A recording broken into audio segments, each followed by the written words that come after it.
Coming up on episode 403 of Wheel Bearings, we've got the Toyota Grand Highlander and Kia K5 GT, the all-new 2026 Toyota Rav4, and the updated Lexus RZ 550e F-Sport with fake shifting.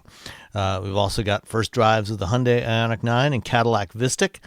Nissan's got a awesome-looking little new Micra EV, but can't get it in America. Republicans in Congress are trying to kill California's ability to set EV rules. Honda is slowing down some of its EV plans. Tesla owners are putting in ripcords so they can escape if the car loses power. And Chevrolet has launched the new Trail Boss edition of the Silverado EV. We also have a conversation with Cooper Erickson, the head of product planning with Toyota North America. All that and more coming up next.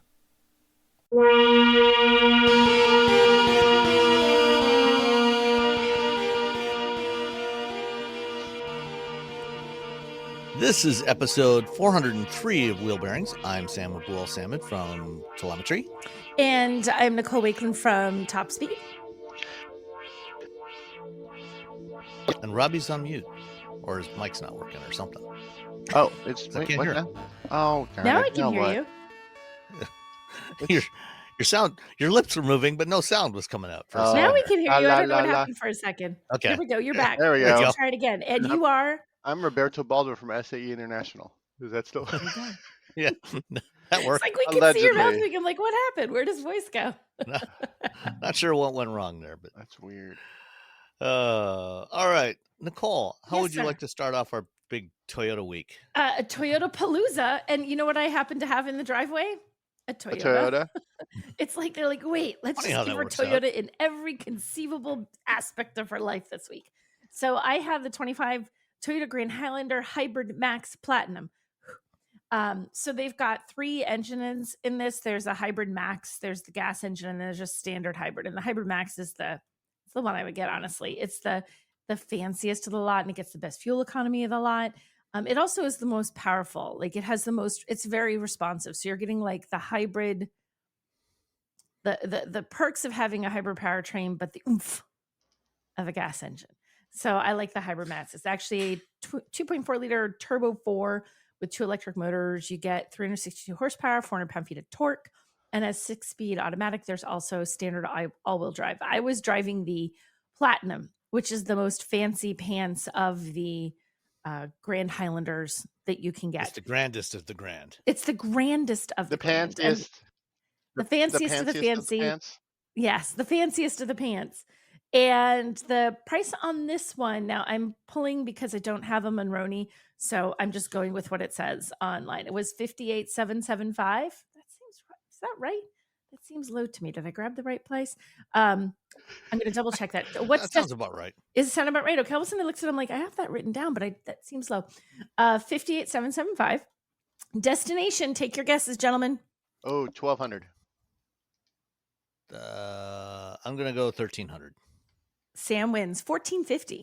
Oh, I knew okay. I knew I was low. But As soon as I said it, I knew I was going too low. Yeah, sure. Make your excuses, Robbie. You still lose. Damn it, Robbie. So Rock your game. There you go. You got to try harder. So 3 rows of seating. There is seating in this. They're seating for 7 because it has second row captain's chairs, which unless you really need the extra space, like I go for the captain chairs every time in a 3-row SUV because they're just way more comfortable. Your kids aren't so much going to care, but your adult friends will care. And as soon as the kids get a little bit older, it's so much nicer for them. You can also walk between them to get to the back, which is nice. And when your kids are little and you're still in that age of, don't get on my side, stay on your side, don't touch me. 1/8 of your pinky finger is over the middle line of the car. Get away from me. Having a captain's chair eliminates that because it's air. You can't fight over that. I mean, you could, but it takes a little more effort. It's been done. So you can ask a lot of nations about. Exactly. So standard is a 12.3-inch touchscreen, and there's a 12.3-inch digital cluster on the Platinum. You get wireless Apple CarPlay and Android Auto. You get a bazillion charging ports. There's 2 USB-C in the front. There's 2 USB-C in the second, and there's 2 in the third row. So everybody can happily stay charged. You don't have to be shuffling around to charge your devices. And there's also a wireless charging pad up front. So it's got great features. I mean, it has good cargo room.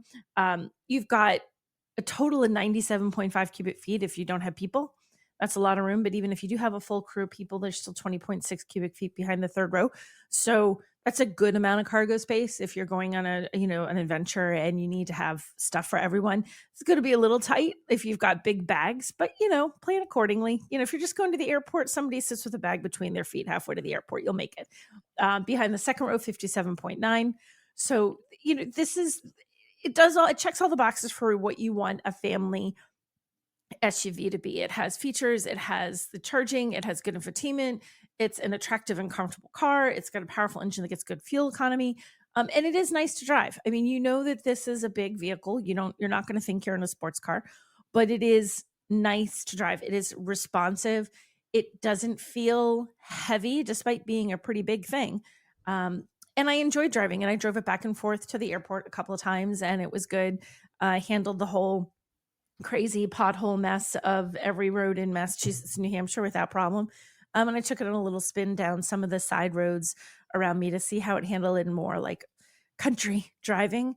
And it does great. And I felt like it was parking it. So that's always the thing. Like when you go to park these bigger vehicles, especially where we're in a different car every week. So you get used to your own car very quickly.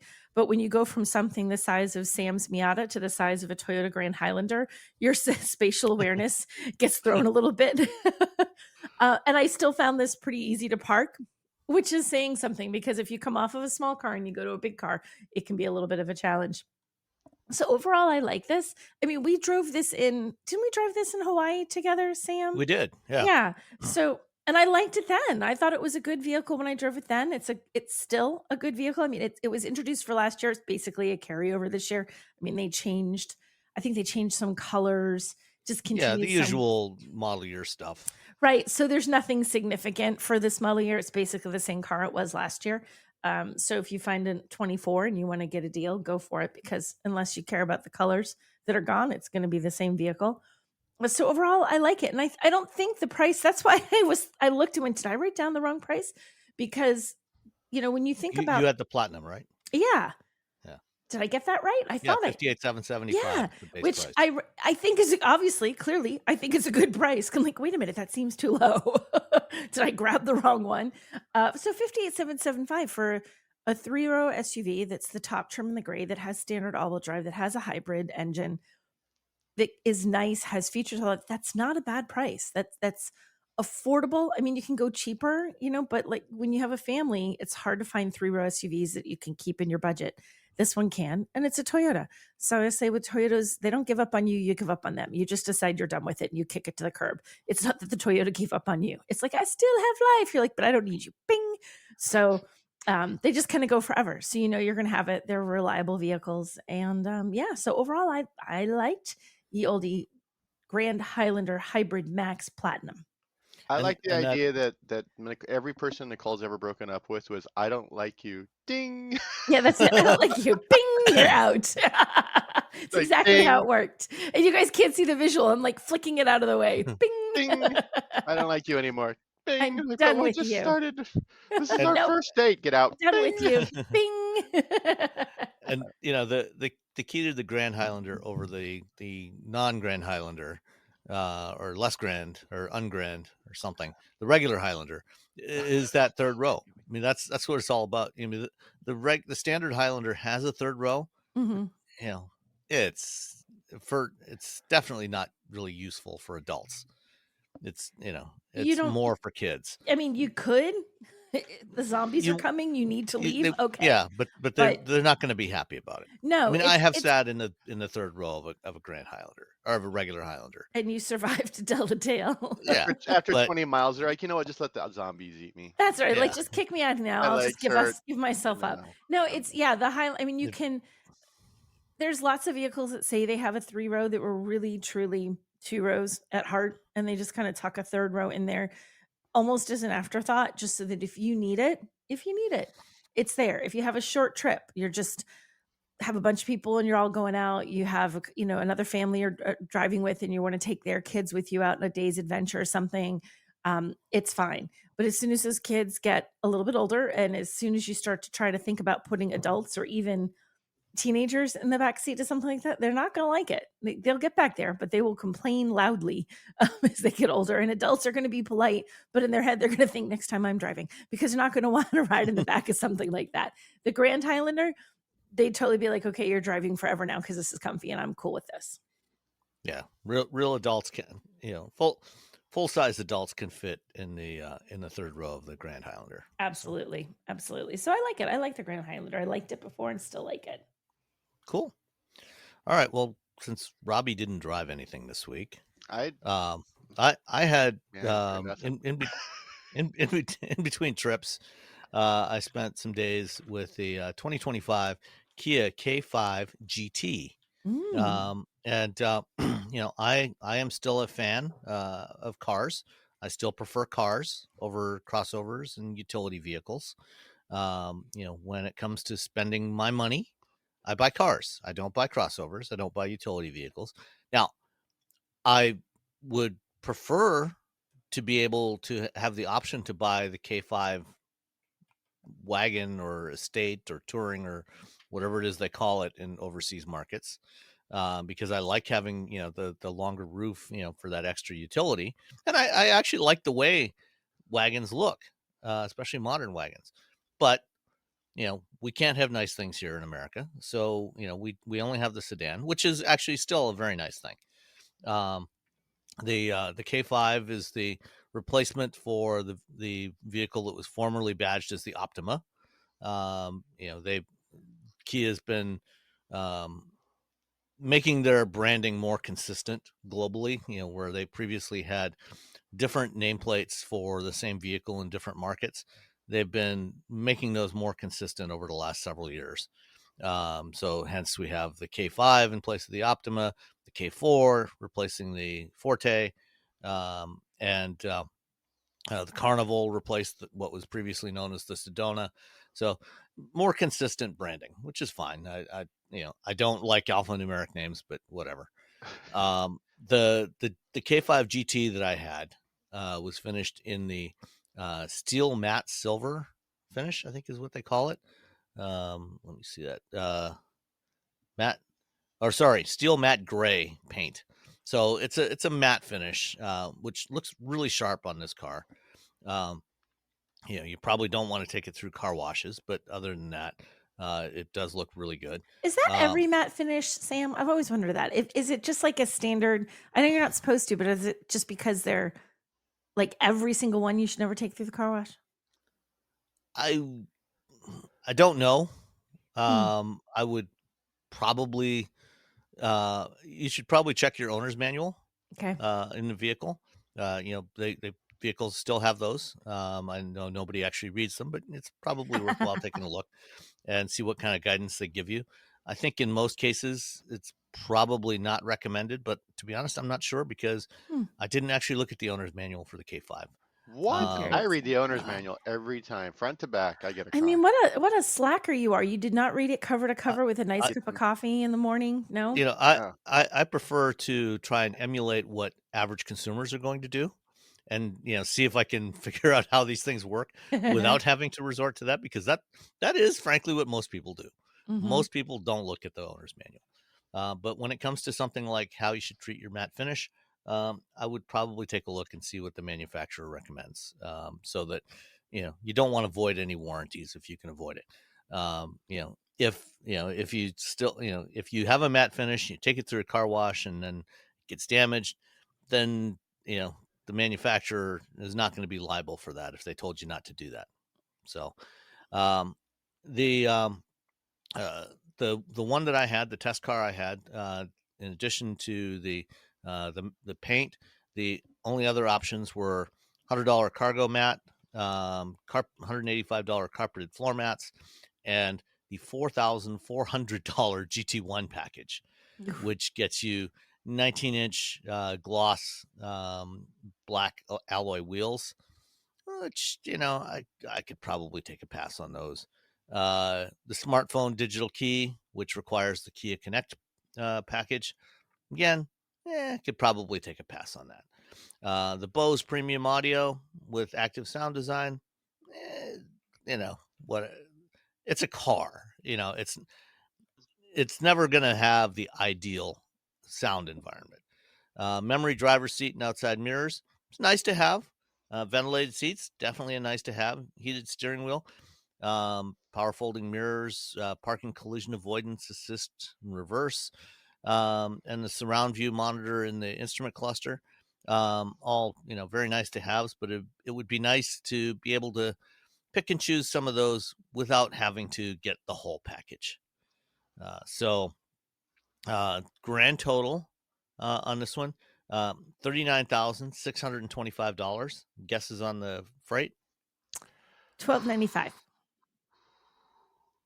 $1,350. Nicole's got it. It was $1,155. Woohoo! The Nice the car. GT also includes the 2.5 liter 4-cylinder turbo, 290 horsepower, 311 foot-pounds of torque, with an 8-speed automatic. Very nice combination. It's a surprisingly brisk machine to drive. It also handles quite well. The ride comfort is very good. Let's see what else we got in here. Yeah, it's got all the usual stuff. It's got the Kia Connect hardware, and you get 3 years of connectivity included when you buy the car. This is something I recently had an email from somebody about. They're trying to find a car that doesn't have connectivity. They want something that's unconnected, and this is actually a real problem. There are only a handful of cars new cars still available for sale in the U.S. that do not have built-in connectivity. The Hyundai Venue is one. I think the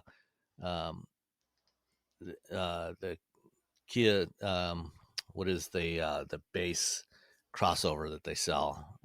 Kia? Yeah, not. It's not the Soul. That's all I can think of is the Kia. Oh yeah, well yeah, the Soul. Soul? And the Seltos? Soul, the Soul does not have connectivity as standard.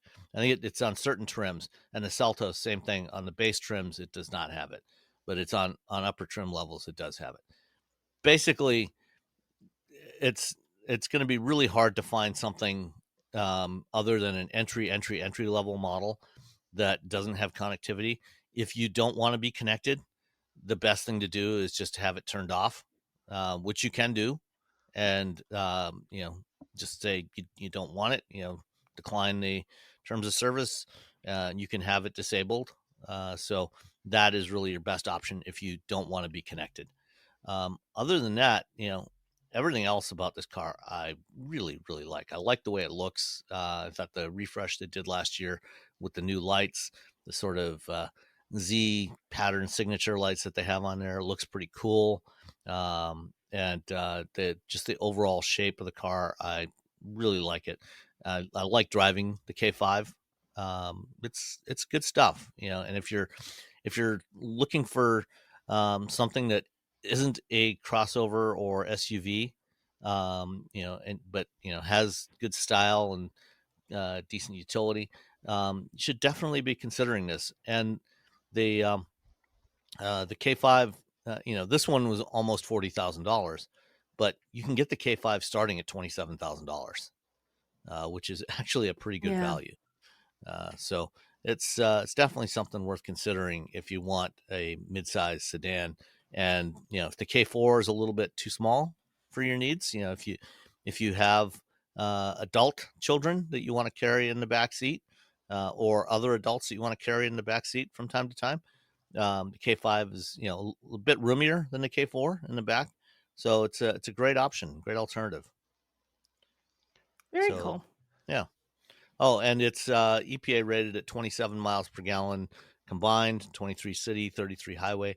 I didn't have a chance to do my my usual drive loop with it, but it's fairly, and this is for the high performance model, so almost 300 horsepower with this one. If you get the base models with the naturally aspirated 2.5 liter, it's significantly better than that. Very So cool. that's the K5. That's the K5. All All right. Solid. Did you know you can support Wheel Bearings directly? Head to patreon.com/wheelbearingsmedia and you can become a patron today. Your contributions will help fund the platforms and tools we use to bring the podcast to you. And exclusives and improvements are already on the way thanks to your generosity. So if you want to be part of an automotive podcast like no other, head to patreon.com/wheelbearingsmedia. We've updated the Wheel Bearings merch store, and now there's a whole bunch of new choices, new colors, new styles, T-shirts, sweatshirts, hoodies, hats, mugs, travel mugs, stickers, aprons, tote bags, you name it. You can get your Wheel Bearings merch at shop.wheelbearings.media. Go check it out. That's shop.wheelbearings.media. So, Nicole, you and I spent a few days, sadly, in Texas this week. Not sadly that we were there at the same time, but sadly that we were in Texas at all. Did you guys? Okay, so I was invited and I said no because I have stuff. Was there barbecue at least?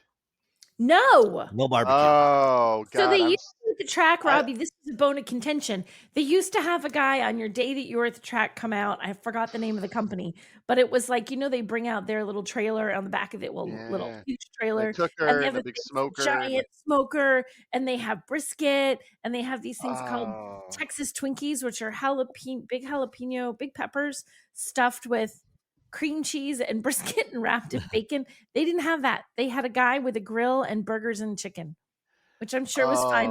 And the power went out while we were eating lunch.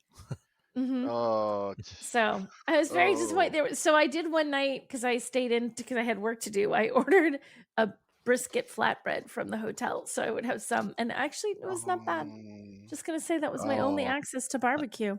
Okay, well, I was just busy. That was the reason I didn't go. But also now I'm happy I didn't go because there was no barbecue. There was no barbecue. Come to my house. My husband's making brisket and ribs right now. That's later today. I'll be there right after we finish recording. I was actually kind of disappointed because Toyota scheduled this right on top of the MAMA Spring Rally. MAMA's the Midwest Automotive Media Association. They have a big driving event every spring at Road America, and I was bummed, that I kind of needed to go to this one, and I couldn't go to Road America until I saw the weather that they got at Road America, which was just miserable. They looked cold and wet. I think everyone had a good time, but it looked not like the best conditions. I miss seeing the people there, but oh boy, it would have been worse if they were like eating ribs, like in the pictures. Right then, it would have been really hurtful. Like, come on. Anyway, we were in Plano, where it was hot and muggy. Especially at least on the first couple of days. Then it was just hot, not quite as muggy in the last days. You got rid of the muggy and just got hot. Yeah, I think like Monday afternoon when I got there, it was like 84 degrees and 78% humidity. So it was really rough. Gross feeling. Anyway, Toyota, Toyota doesn't really do big events at auto shows anymore, but they do this headquarters confidential program most years. And this year, the star of the show was the global reveal of the 2026 RAV4. Which was the thing. Yeah.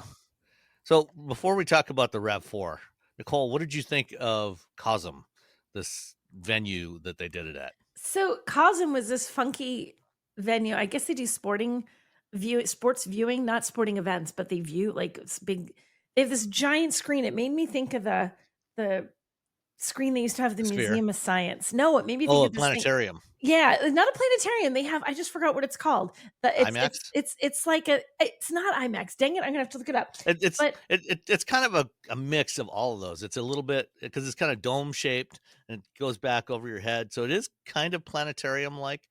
But wait, what's it called? Oh, it's the I never know how to say this, but it's the MUGAR Omni Theater, and it could be Mugar, but I like to call it the Mugger Omni Theater that they have at the Boston Museum of Science. And it has like exactly set up like this place where you have this sort Robbie of looks huge, like a deer caught in the headlights. I know. Right now. You have like staring straight at his camera. You have a huge half screen, like over your head just a little bit, all the way down to the floor, and it's curved. It's so big, or like what you have in Soarin' at Disney World, huge screen. I guess they do a lot of sporting events, so like when there's a big game or whatever, they'll have it there. But instead, they had the whole place rented out for Toyota, and we had all 3 floors of it to ourselves, and there were cars under sheets on one side of it. But they did their giant presentation on this huge screen, which was kind of, I guess it's funky and fun, but it was like, what are we doing here? It was a little different.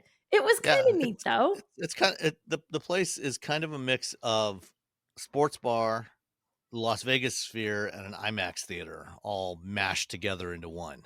Yeah. And they did have really cool. So somebody had gotten a drink. I think he got an old fashioned or something. He had the giant ice cube in the bottom of the ice cube. It actually said COSM, COSM. So they had their own fancy ice cube things that we were all like, look at the ice cubes. Oh, also the car. We're so weirdly impressed by the weirdest things. They're like, hey, look at this new Ferrari. We're like, all right, hey, look at this ice cube. We're like, oh, did you see this? Right. This is when you've been exactly. You've been doing the job. You get a little jaded doing sometimes the job by the for cars. such a long time. We're like, oh, okay, yeah, this makes sense. This is a natural evolution. Oh my God, an ice cube. Yeah, kind of. But it was so yes, but it was it was a neat venue. It was, I mean, there were literally escalators to take us up and down, and there were stairs, and so it was a lot of it was cool. It was definitely different. So I appreciated. So what did you think of the RAV4? I thought the RAV4 was good. So now it's hybrid only. There is no gas engine. You get either plug-in hybrid or go home. Like all you get is hybrid. So I thought it was good. I mean, I like what they did with it. They changed it up. I don't think it's some great move forward. I mean, the styling changes a little bit. It looks a little bit more modern. I think the idea that they're going straight to just a hybrid powertrain only is kind of neat because it's showing that you're, where they're going with this. It's not an EV. Like you get a hybrid, which is a huge part of the plan at Toyota. In fact, we have an interview later on that talks about it. So I thought it was good. I think people are going to like it. Here's the thing though. I feel like short of them completely foobarring it, which I don't think they did, this is like, it sells almost 1 million units worldwide. I think the number they gave was like 970 something. Yeah. Globally. Right, 475,000 in the U.S. It's like right, the best yeah. So the bulk of car it in America that's not the Silverado or the F-150, and both of those get fleet sales. Like you don't see a lot of RAV4s in fleet sales. No one's buying a RAV4 for their fleet. Yeah. Well, and actually, if you separate F-150 from Super Duty, it's all the Ford and F-series, GM you're right. and Ram, they just lump all of their full-size Yeah. trucks together, so they count all the F-series. But if you actually take out F-150 from the rest, RAV4 is actually the single best-selling individual nameplate in the U.S. now. Yeah. It's a good car. It's well made. It's deal. It's like not too big. It's just big enough. It's bigger than people probably need, but it's the right size everyone wants. How's that? Yep. And one thing that really surprised me when I was going through all the materials, it's actually exactly the same size as the current RAV4. It has not gotten bigger. Kudos to yeah. Well, they can't grow because Toyota has every 3 inches there's a different every 3-inch increment there's a different crossover in their lineup now. So you can't grow because you bump up against the next thing, and you can't get smaller because you bump up the next thing. So you're like, okay, we got it set. Don't move. Yeah. Yeah. So standard hybrid with a little more power than before. It's now 221 horsepower, I think, for the hybrid, and then optional plug-in hybrid, which is going to be available more widely than the current gen plug-in hybrid, which has been fairly limited availability. And the new plug-in hybrid is supposed to get 50 miles on a charge. They haven't said how big the battery is, but it'll probably be somewhere around 21, 22 kilowatt hours. compared to 18 for the current one. What do you think of the design? I think it looks good. I like it. Some people did not like how sort of flat, I guess, the front of it kind of like thunk, sort of cuts off a little bit. It's a very strong, straight line sort of in the front. Some people did not like that. You know what else has a fairly flat front? The current RAV4. Yeah, exactly. That's what I mean. It's not this huge difference from what it used to be. Do you know what I just, it's different, yes, but at the same time, you know what I mean? It's still very much a RAV. I guess you three of us look at it and go, yep, I can see a difference. I feel like the average human's not going to see a difference. It's not like one of those like it's changed so much that you're going to be shocked and say, holy bejesus, that RAV4 looks entirely different. It still looks like a RAV4, which, given how much it sells, you don't want to screw this up. You have to still have it appeal to the same market. So I think they were safe, but they did move things forward just a skosh. Just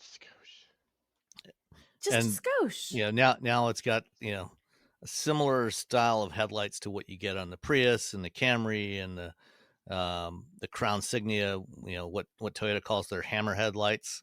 Although, the version on the RAV is on the cars, it's a little more rounded. This one is a little more angular version of it, but same basic concept. Yeah. And they also added a new trim called GR Sport, which is from done by the engineers at GR.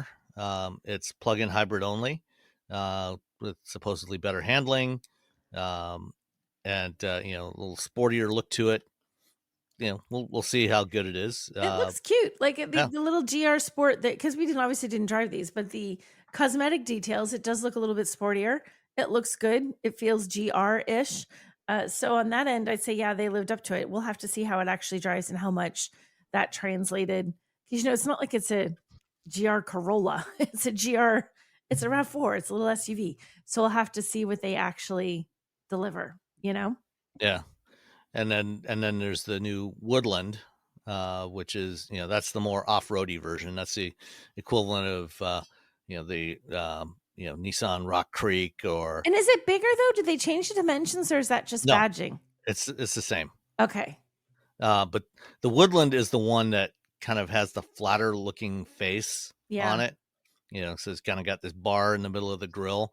So it looks a little flatter than the other ones. Whereas they've kind of got the RAV4s in 3 different groupings now, the various trim levels. So there's 7 trim levels across 3 groupings.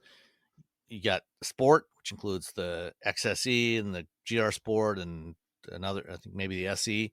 And then there's the Woodland, which is the, what was the name? I forget the word they used for it, but it's kind of the rugged version.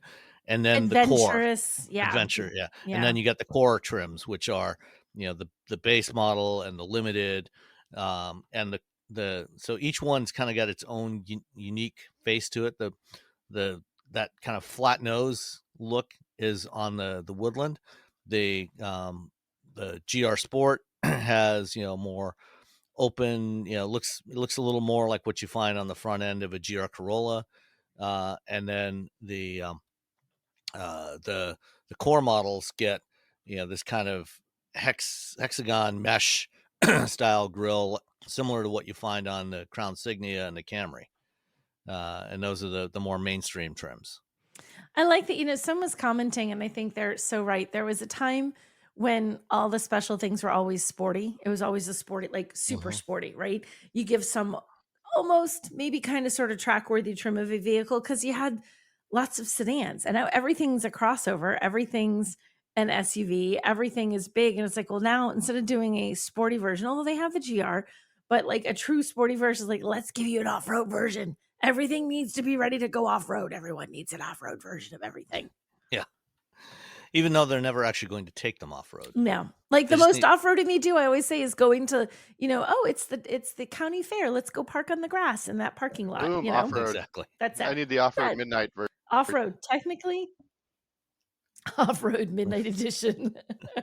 One thing that Toyota is starting to do on a bunch of their vehicles now is putting dual wireless charging pads, so both front seat occupants can charge their phones wirelessly at the same time.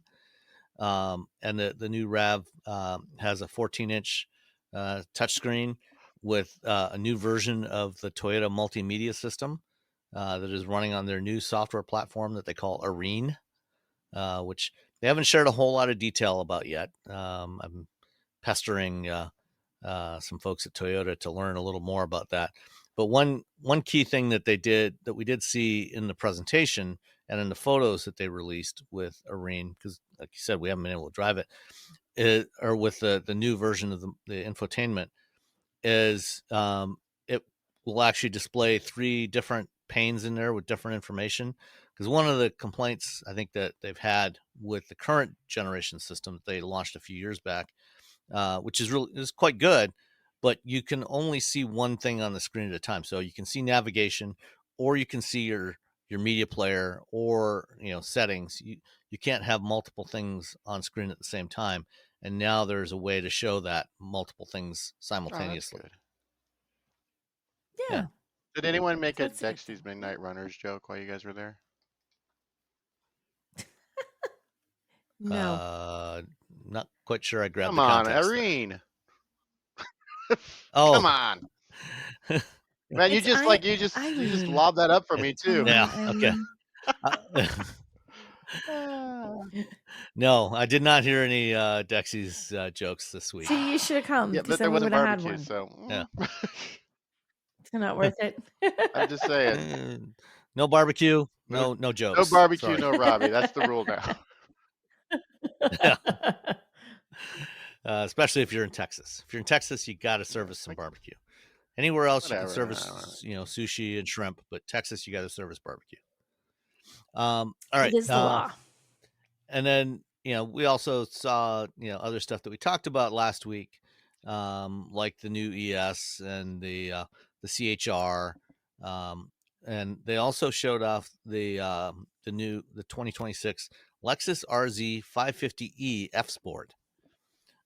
So this is a new trim level on the RZ, which is the Lexus version of their BEV crossover, like the BZ. But this time they have apparently mixed in some of the type of stuff that you find on the Hyundai Ioniq 5N. So you got virtual gear shifting and different noise than what you get in the standard RZ. So it's supposed to be a lot more fun to drive. I always wonder, like the idea of making things have noise and sound like a gas car. I feel like we need to stop. It doesn't have an engine. Get used to less noise. Get used not making the fake noise for things. I think for just normal day-to-day commuting, yes, I absolutely agree with you. But when you're going out on a back road, or not that anybody's going to take an RZ onto a track. Tracking your RZ. But yeah. But if you're going out to have some fun with it, having some audible feedback does add to the experience. I guess. I mean, to be honest, again, with internal combustion cars with their sounds, those are all tuned. I mean, the fact that you can turn them off. I know. Yeah. It's all. Or you turn down the volume. I know, but they actually do. But they do actually make noise. Yeah. Like if I turn on my car and I'm just standing outside, there will be noise if it has a gas engine. If I turn on my EV, it just goes to make sure everyone knows I've turned it on. But modern combustion vehicles are actually so quiet anyway. Aside from performance cars, most of them are so quiet. Yeah. When I'm out walking my dogs in the morning, I usually have one earbud in and I'm listening to a podcast, and then, leaving the other ear open. And you almost don't hear most modern cars until they're right up behind you. I suppose. People are creeping up on suppose in the neighborhood. That's why he's got the one earpod. You can turn it off on most of these things. So if you're like, no, turn it off. But for the people who Okay, can I talk about something that's kind of weird on this? And Sam, I don't know if there's a reason for it. So when you look at the charging port, it's on the passenger side front fender. And when you open it up, it's like it's a let's call it a square, but then there's a rectangular piece right behind it. Like, do you see how they placed it so it looks like it cuts off maybe, I don't know, an inch before the seam in the front door? So you have this extra little panel, and they felt the need to call it out. Like, there's a seam at the top and the bottom. I see what you're saying. I find that odd. Do you Just see what make I'm the whole saying? thing the door? Like, like instead of either make the whole thing the door or just make that metal, like flat. Like, I don't understand why the little line on the top of the bottom where it's not actually door. It makes it look like it should like open like a clamshell. Yeah, I suspect that in this case, the top part of the fender is a separate piece from the lower fender, and so it's just a filler. Let's see the other side. Let me see. It's odd, isn't it? Kind of odd. No, is it's it just odd. me who thinks it's odd? I think. No, it is a little odd because you've got a couple of extra seams that arguably should not be there. Right, like it's not. They're not. Here, wait there's a minute. There's not really a functional reason for them to be there. So if I'm looking at the other, if you look at the other side, it's one giant piece for the fender. It's not broken up. Oh, there is a seam is there? though. Maybe maybe there. If you look, there's a lower seam, not an upper seam, but there's like a lower seam. Maybe they did that. Oh, there is Do a you seam see it? there.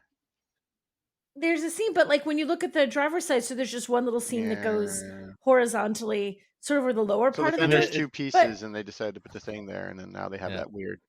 I think that's weird looking. It seems like it would have made more sense to just expand the door, make the door a little bit longer, so it goes all the way to the edge. Right. Yeah. So it's just a whole piece, because that extra little piece, like when I first saw that extra little bit of seam, I thought, is there a reason this has that extra little?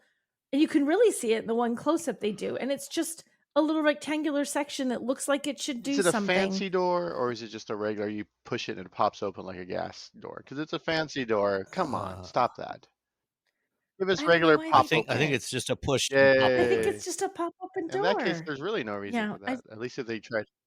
I found a little bit, it makes it look like, I know it's one extra line or whatever, but it just makes it look like, why do we need all that busy there? Something I built, and I'm like, oh no, I didn't measure this correctly. I'll just throw another piece of right. Crud. I haven't. Yes, like a bad carpenter crud. We'll just stick a piece of trim right there. They brought Robbie in at the last minute to make the door. And I was like, yeah, I can do this.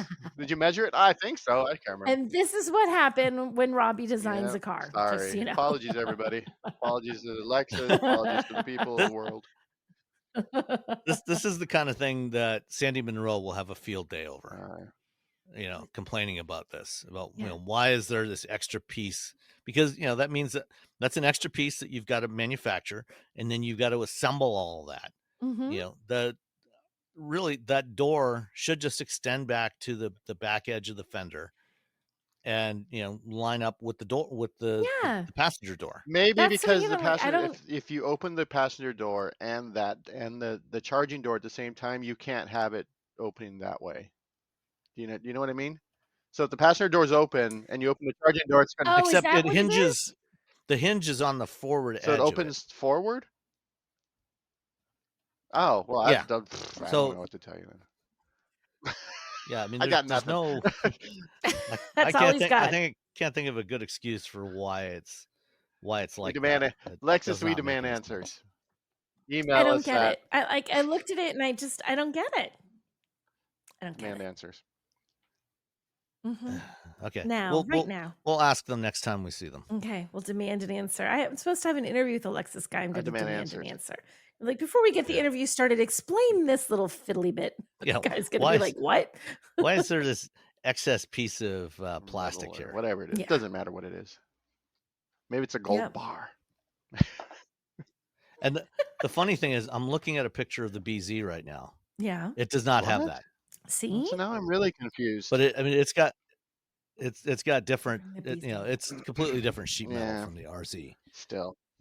And I'm looking at the 2025 RZ, the current RZ, and it's the same way. It has that extra. Oh, we just never noticed it. Yeah. I don't know why. Somehow it's really standing out to me. Now we can't look away. I don't know why. Yeah. Because one thing, they did actually change this for 2026.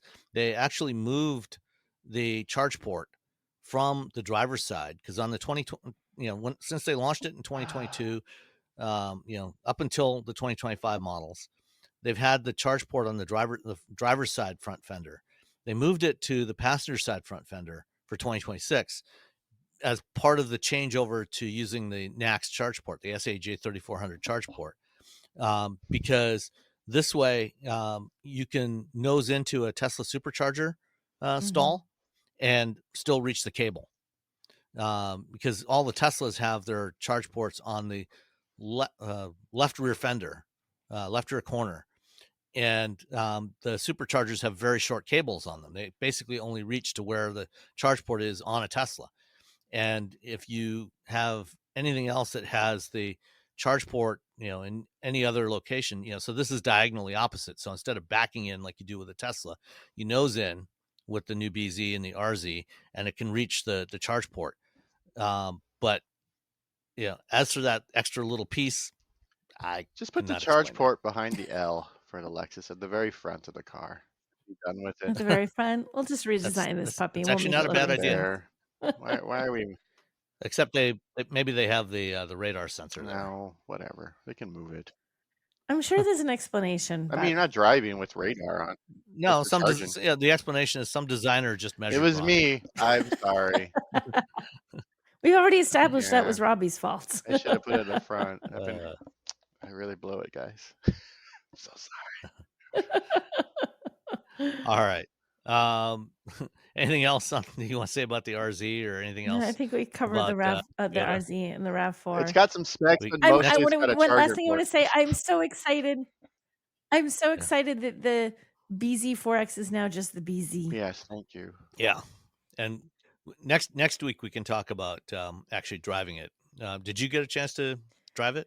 I did, which we can't talk about yet. But because it's still embargoed. But I can just say that I'm very happy with this. This is an embargo. I'm glad that they changed it from BZ4X to BZ, and I like how the new dashboard looks when I look inside from the side of the car.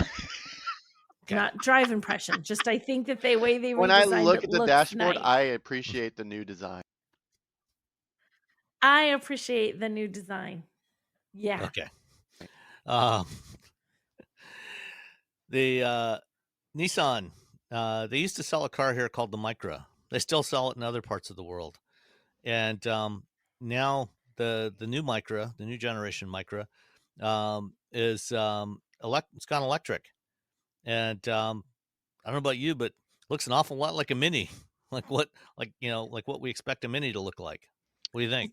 It's super cute. I saw this in Japan. It's cool. Love the little circular headlight. Did you see it? Yeah, I love how that looks. Yeah, Japan. The Micra was one of the cars that we saw in Japan back in October 23 when we visited the design center.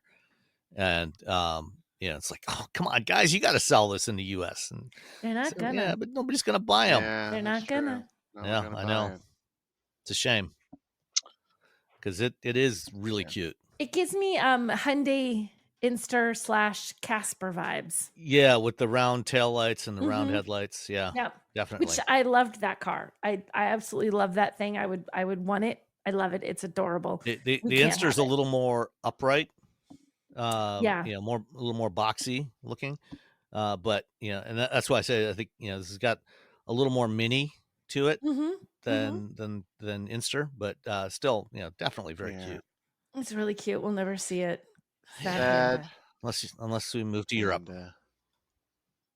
Could happen. We're all moving to Europe. Tally ho and all that. All right. So the week before we went to Plano, Nicole, you and I both went to Savannah, Georgia. Yes. And we drove the Hyundai Ioniq 9. We did drive the Hyundai Ioniq 9. So we got a chance to drive the Ioniq 9, which is their new 3-row EV. It's their flagship. So they still have the Palisade that's a gas vehicle, and I don't think the Palisade's going anywhere. So you still have that, but definitely the Ioniq 9 is their flagship vehicle. It keeps that pixel design, that little squares everywhere that Hyundai is utterly in love with right now. And it's all over the front and it's all over the back, and you just see it everywhere. It's the design from the front is really cool. The design from the back, you're gonna love it or you're gonna hate it because they're calling it a boat tail. Is that I think what they were calling it? Well, the boat tail is because it's a little bit tapered, both on the sides and at the top, so it kind of tapers back a little bit towards the rear end. And then it tapers back, and then it just kind of whoop, like it gets sort of cut off. So the lights around the edge, they go sort of all around the tailgate. It's really funky lighting. I was driving behind one and I was weirdly distracted by it. I'm like, I don't know if I like this or not. So I feel like it's going to be a love it or hate it proposition for the design on the back of that. Inside though, there's no nothing to love or hate. It's just love. It's a beautiful vehicle. It's comfortable. It has all the features. I found it, it feels like a Hyundai. They create these really lovely interiors, give things to you at a price that is better than what you would think you would get for what you're getting. And I did some interviews with these guys, and one of the things that they had said was that they were trying to design a family EV, but they really want, the EV part is great, but they really wanted it to be a family vehicle. Like they wanted to make sure they didn't lose sight of the fact that this is going to have kids in the back, and it could have the dog, and it could have, a road trip, and you can have lots of luggage. So they wanted to make sure that all the features that you want in a vehicle to be handy for charging, and just the quality of the materials and how durable they are and all that kind of stuff are all there. So I really liked the Ioniq 9. I think it's a great vehicle. It has a pretty big spread of pricing because it goes from about 59 to 76 and change. So when you get up to that top, that's the calligraphy design. It gets kind of pricey. But this is an EV. But considering we were just talking about, I drove the Grand Highlander earlier, the top trim of the Grand Highlander is less than the bottom trim of the Ioniq 9. And you also, at least for now, you can still get $7,500 tax credit. On the Ioniq 9 until Congress, takes that away and gives it to billionaires. Finally, someone's looking out for billionaires. Yeah. So for now, at least you can still get that $7,500 off. So that that lowers the price, by quite a bit. Mm-hmm. Here we go. Yeah. So the S trim, that base trim, one. In a lot of ways, the Ioniq 9 is very much like the Kia EV9, but there's also some important differences. So the base price of the Ioniq 9 is about $4,000 more than the cheapest EV9, and those are both rear-wheel drive, 215 horsepower. We didn't get a chance to drive that version, but that has the longest range at 335 miles. But when you get that base EV9 that with the rear wheel drive, that one has a smaller battery in it. So its range is only about 240 miles. So for $4,000 less, you're getting quite a bit less range. You can also get the EV9 with the rear drive single motor with the bigger battery, which gets you up, over 300 miles. But all of the Ioniq 9s, all trim levels, only come with the larger battery, and it's a slightly bigger battery than the one you get. It's 110 kilowatt hours versus 99 kilowatt hours in the Kia. So you get a little bit more range out of the Hyundai than you do with the Kia. And depending on which trim, it's anywhere from about 305, I think, for the calligraphy design, up to 335 for the S trim. Mm-hmm. And that the rear lights that you mentioned, somebody identified what it looks like. It's actually, if you're familiar with Volvos of the early to mid 2000s, it's kind of that kind of look. Especially the Volvo wagons. Yep, very much so. Where they had kind of a prominent rear shoulder, and so that's kind of the look of, but pixelated. So think, mid 2000s Volvo wagon, but pixelated. I like it. It took a little time to get used to. It's very striking. It is going to be a vehicle that once you see that, you're going to recognize it. Like it really doesn't look like anything else that's out there right now. So it is a standout. I don't dislike it. It just is a little like, takes a few minutes to get your head wrapped around it. But in the end, after driving behind many of them for the course of the day, I did like how it looked. And we drove through a swamp with alligators. Well, not through the actual swamp, through a road through a swamp. Did you see any alligators? We didn't see any gators. Saw a bunch of different kinds of birds. Heard some frogs in there, but did not hear any gator or did not see any gators. I stepped out of the car. Yeah, I stepped out of the car to take pictures with Jill Simonillo, and my head has never been so much on swivel in my life because it was a path, like a dirt road, and there was swamp sort of on either side. And they're like, well, you can stop. Just keep an eye out for the gators. I'm like, ha ha ha. But then we were driving. I'm like, oh my gosh. I see one of the eyes in the water. I'm like, we could die taking these photos. Snap pictures faster, Jill. Miles Johnson from Hyundai said that one time when he was driving through there, he saw 5 alligators. Wow. Well, let's send some, and let's send our least favorite journalist down that road.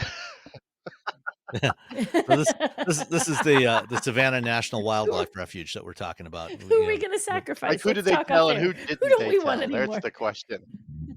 Like, we didn't know there were real alligators out there. Tell.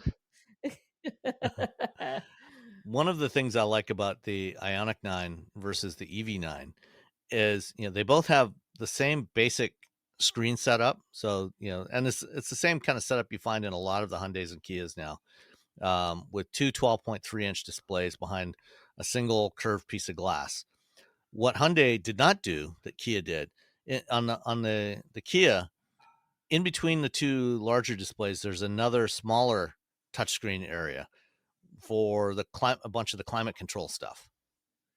And when you are sitting in the driver's seat, the steering wheel basically cuts directly across that whole section. So if you want to adjust, if you want your heat blowing on your feet or your head or turn on the defrost, you kind of have to lean over and look around the steering wheel to see that panel. Mm-hmm. Whereas Hyundai said, we're just going to leave that blank. It's just going to be a black plastic blank because you don't see it anyway with the steering wheel. And we're going to put those controls where they belong on a panel just below the touchscreen. Yeah. And that works really well. And the center console, as on the Ioniq 5, you could shift that back and forth, which is really nice.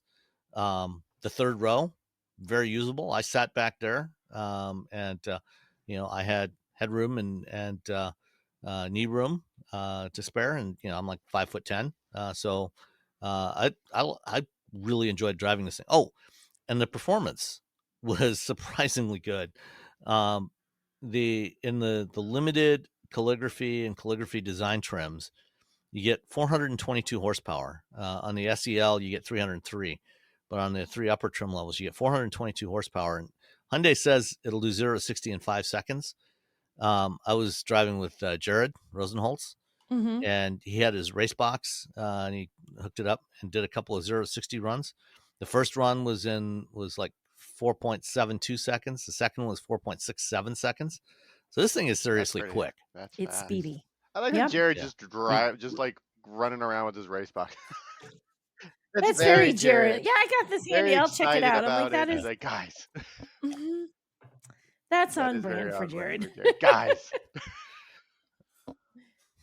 But realistically, if you got the SEL with 303 horsepower, you're still going to be very happy with this thing. It's still plenty, because I think the 422, you have to press the boost button or something like that to fully engage it. So most of the time you're still going to be running 303. It's still plenty quick. Performance is not an issue with this thing. Roominess is not an issue with this thing. It is really nice. And one interesting detail that, from looking at the various trim levels, one of the things that we noticed when we first saw this thing, is if you look at the fenders, around the wheel arches, there's like a little plastic insert, like an eyebrow above each of the wheels. Mm-hmm. And depending on which trims you get a different combination. So if you get the S or the SE, that whole flat wheel arch area with that insert is black, flat black. If you get the SEL, or if you get either the calligraphy or calligraphy design, that whole wheel arch and the insert are the same as the rest of the body color. But if you get the SEL or the Limited, the two middle trim levels, you get a black wheel arch with the insert in body color. So different combinations depending on which trim you get. Yeah, so it changes it up, which is a little bit, I guess that's fine. I mean, it gives it a little bit of the character, I suppose. Yeah. Like how surprised do you want your car to look? Yeah. Oh. The one that Jared and I drove was a calligraphy, not a calligraphy design, which the calligraphy design has nicer looking wheels. But the calligraphy, ours was in that ionosphere green pearl, which is a fantastic color. Can we talk a little bit about how the 3-row SUVs are slowly designed and turning into minivans? Sure. Because you look at it and like I am here for it. They're all turning into wagons and like just very large wagons and or minivans. Like the Gravity looks like a wagon minivan. This looks like a wagon and or minivan. Yeah. These are the modern equivalent of the old Buick Roadmaster wagons or Ford Country Squire wagons. Yeah, they're just taller. Don't tell the automakers or regular people that, because then they're like, oh, I don't want a wagon or a minivan. Just let them buy it and then enjoy it. Yeah. The only thing that keeps us from being a minivan is that it's got hinged rear doors. It doesn't have sliding doors. If you put sliding doors on it, then it would be more functional, but nobody would buy it. Yeah. I don't understand people, but sliding doors are the best. What do I know? I know. You're awesome. I'm just and this is coming from somebody who doesn't have kids. I don't even have children. I don't want children. Yeah. I don't want to see children if I can help it. I mean, both Nicole and I, raised kids, and I don't know about you, Nicole, but if I'd had something bigger than than a Passat wagon when the kids were growing up, it definitely would have almost certainly been a minivan. Okay, it wouldn't have been a minivan because I swore I would never buy one. I didn't want to be a minivan mom. I said I would never buy one. I bet a friend. He owes me $10, so I need to collect that. But I just was like, no, I'll buy a big SUV. I can't with a minivan. Because when I had my kids, it was like, oh, you're the soccer mom. I'm like, no, I'm never going to be that. Don't call me a soccer mom. I don't want to be that. I can't own a minivan. So I would have awkwardly made my way through with a large SUV. But they're essentially, I mean, a large SUV is like the most basic vehicle. They're not the same. Basic vehicle. It's a I mini. know. It is. They are the perfect vehicle. They are the perfect vehicle for families, minivans. Yeah, they're perfect. I just feel like they are the large SUV is the minivan because it's basic. It's basic as F. I don't know if we're saying the F word yet on this podcast, but we probably have. I don't remember. It was probably me. Sorry. No, I don't think we have. So I've never marked an episode explicit. So it's fresh. Basic as fresh. It's fresh. Basic as fresh. My cousin's kid one day I don't know what he was talking about, but he's like, in the 90s, I just feel like everyone was just walking around trying to be dope or fresh. I thought that was the funniest thing I'd ever heard. Dope or fresh.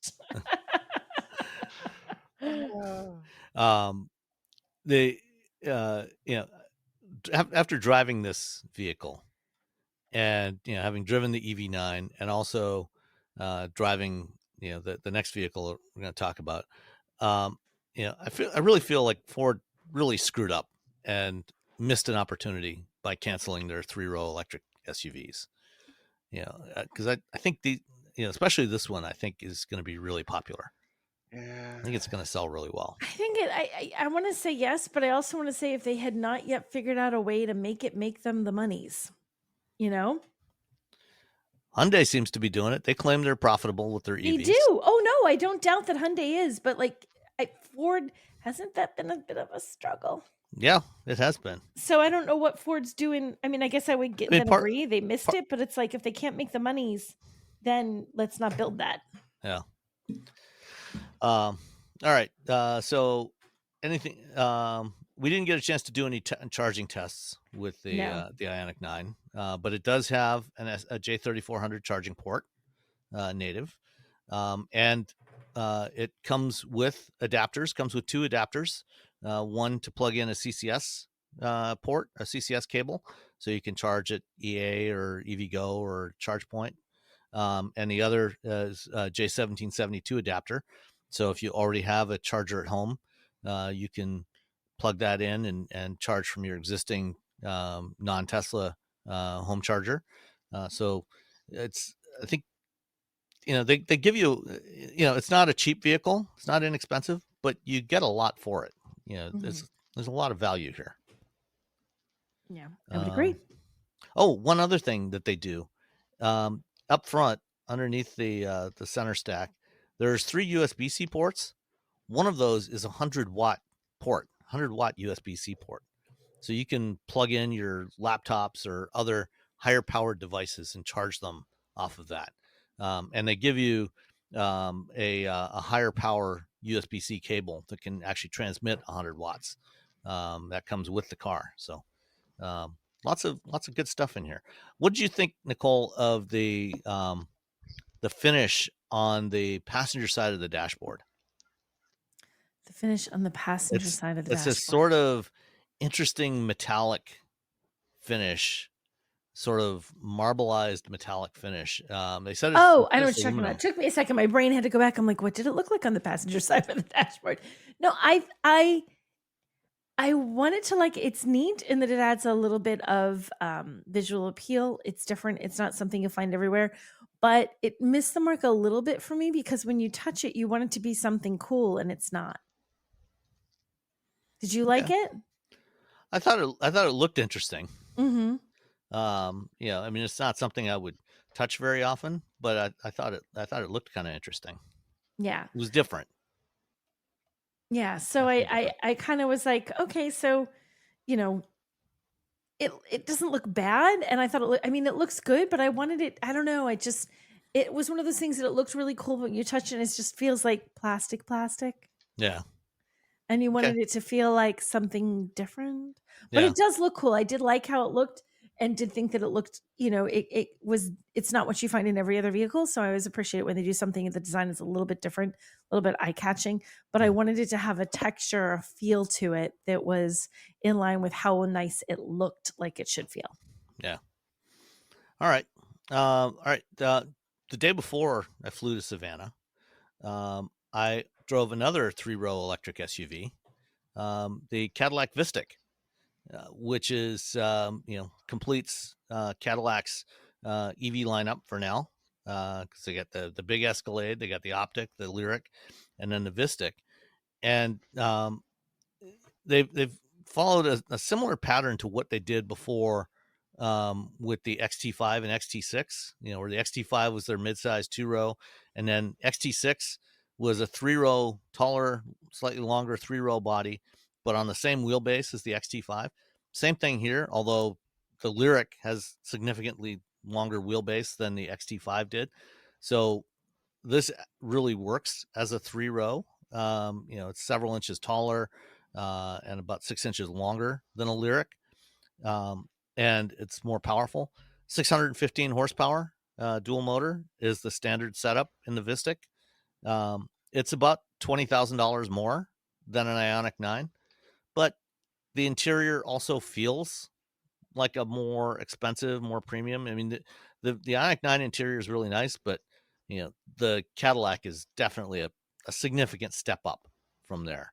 There's a bunch of stuff that's familiar from the Lyriq, so it's got the same 33-inch curved display, but instead of the row of buttons just below the center touchscreen area for climate control, they have incorporated another touchscreen down there that's tilted at about a 45-degree angle for the climate controls, which I would prefer physical controls, but they also explained the reason why they did that here is because the Vistiq has a 5-zone climate control system, and they just couldn't do enough buttons to all the buttons to control all that. So you got dual zones for the first 2 rows. So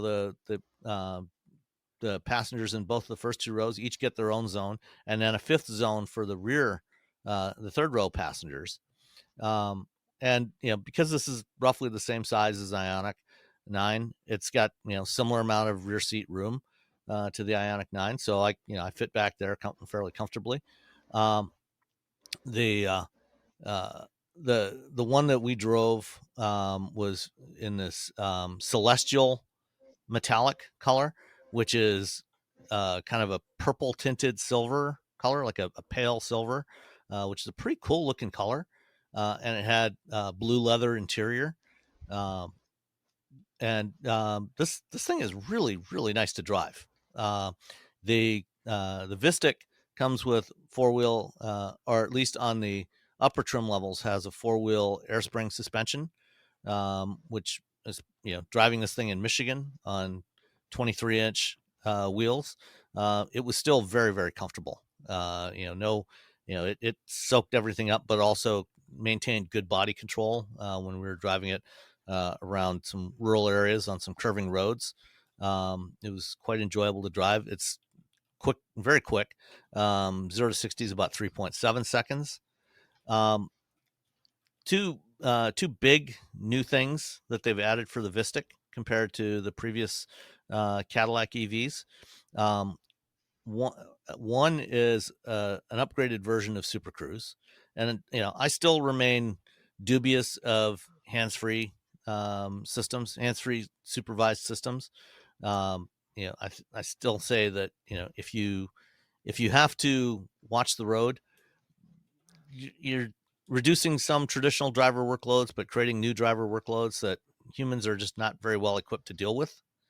But this one, they've done some interesting upgrades now.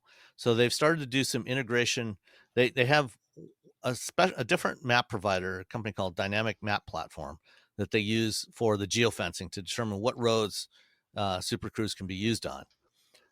But they're also integrating with the Google Maps infotainment system. And so, Google Maps, if you've ever used it, and I think Apple Maps does the same thing, when you're navigating and you're coming up on an exit or an interchange, it gives you lane guidance about which lane you should be in for that particular exit. Super Cruise now looks at that lane guidance from Google Maps, and for the auto lane change, if you are in the left lane and your exit is on the right, when you're about a mile and a half out from your exit, it will start to it'll look for a gap and it'll do the auto lane change for you to get you in the appropriate lane for your exit. For our drive, the first part of the drive, we were driving from Chelsea, Michigan towards Ann Arbor. You get to a lane split where M14 and US 90 or I-94 split. I-94 goes around the south side of the city. M14 goes around the north side, and it changed lanes over to the left to follow M14, which was our route, and it just stayed in hands-free mode the whole time. It didn't require hands on the steering wheel until we got back around on the other side of Ann Arbor and had to merge into US 23, and only for the merge did we have to go hands on. So that auto lane changing with the lane guidance is a nice feature to have. Another thing that they've done is incorporated Super Cruise road information into Google Maps. So when you use Google Maps, for your drive route, it gives you a thick blue line to show you, where you should be driving. Now, when you're on a road that is Super Cruise enabled, you get a thin white line down the middle of that thick blue line. So you can glance at the map and you can see, is this a road where I can use Super Cruise, instead of just randomly pressing the button and see if Super Cruise will activate or not. No. You can just look. I've been that person where I'm like, no. Yeah. No. Oh, there it goes. Yeah. Now it's on. They also, one of the complaints with Super Cruise a couple of years back, when Consumer Reports did some testing of these ADAS systems, one of the complaints they had about Super Cruise, and others have complained about it, was when it dropped out of hands-free mode, basically you had to go hands-on, but you didn't even get any lane centering assist, whereas Blue Cruise and other systems, kind of had a more gradual fallback. Now, when it wants you to go hands-on, you still have some lane centering assist available if you want it. So there's that. But then there's also they've got an auto engage feature for Super Cruise now. So when you activate cruise control, so you don't even have to activate Super Cruise specifically, just turn on cruise control and set your speed. Then as soon as you get onto a road where Super Cruise, where you can go hands-free, the light bar will turn green and you can just take your hands off the wheel. You don't have to press any other buttons. And then if you're coming up on a construction zone where there's a lane shift, it'll go red and your seat will buzz, tell you to put your hands back on the wheel. You put your hands back on the wheel. As soon as you get through that construction zone and you're back where you can use hands-free mode, the light bar will turn green. You don't have to re-engage. It just does it automatically for you if you want.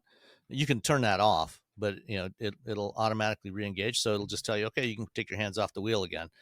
So that all worked really smoothly on this thing. So very, a lot of stuff that, like I said, I'm still questionable as to whether you should be using this at all.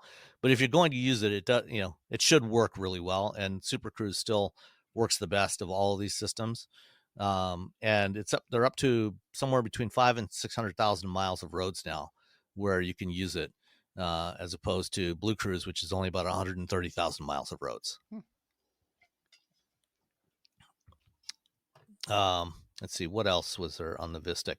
I think comparing the Vistiq to some of the other 3-row luxury electric utilities, I think it generally compares really well, relative to the Volvo EX90. It's got, it's more powerful and it's got a lot more third row room. The EX90's third row is pretty tight. This one is very usable for adults. Compared to the Mercedes-Benz EQS SUV, also better third row, and the base price of the EQS is about $10,000 more than the most expensive version of the Vistiq, which is about $95,000, and the EQS starts at $105,000. Lucid Gravity, a little better performance, depending on what you prefer in terms of design. It's that's a trade-off. It's up to any individual what they like, but I think it's fairly competitive with the Vistiq or with the Gravity. The Lucid, or rather the Vistiq, does have rear wheel steering, which is nice. What makes it more maneuverable. At one point, I had to make a U-turn in a neighborhood after taking a wrong turn, and it was surprising how tight this thing can turn.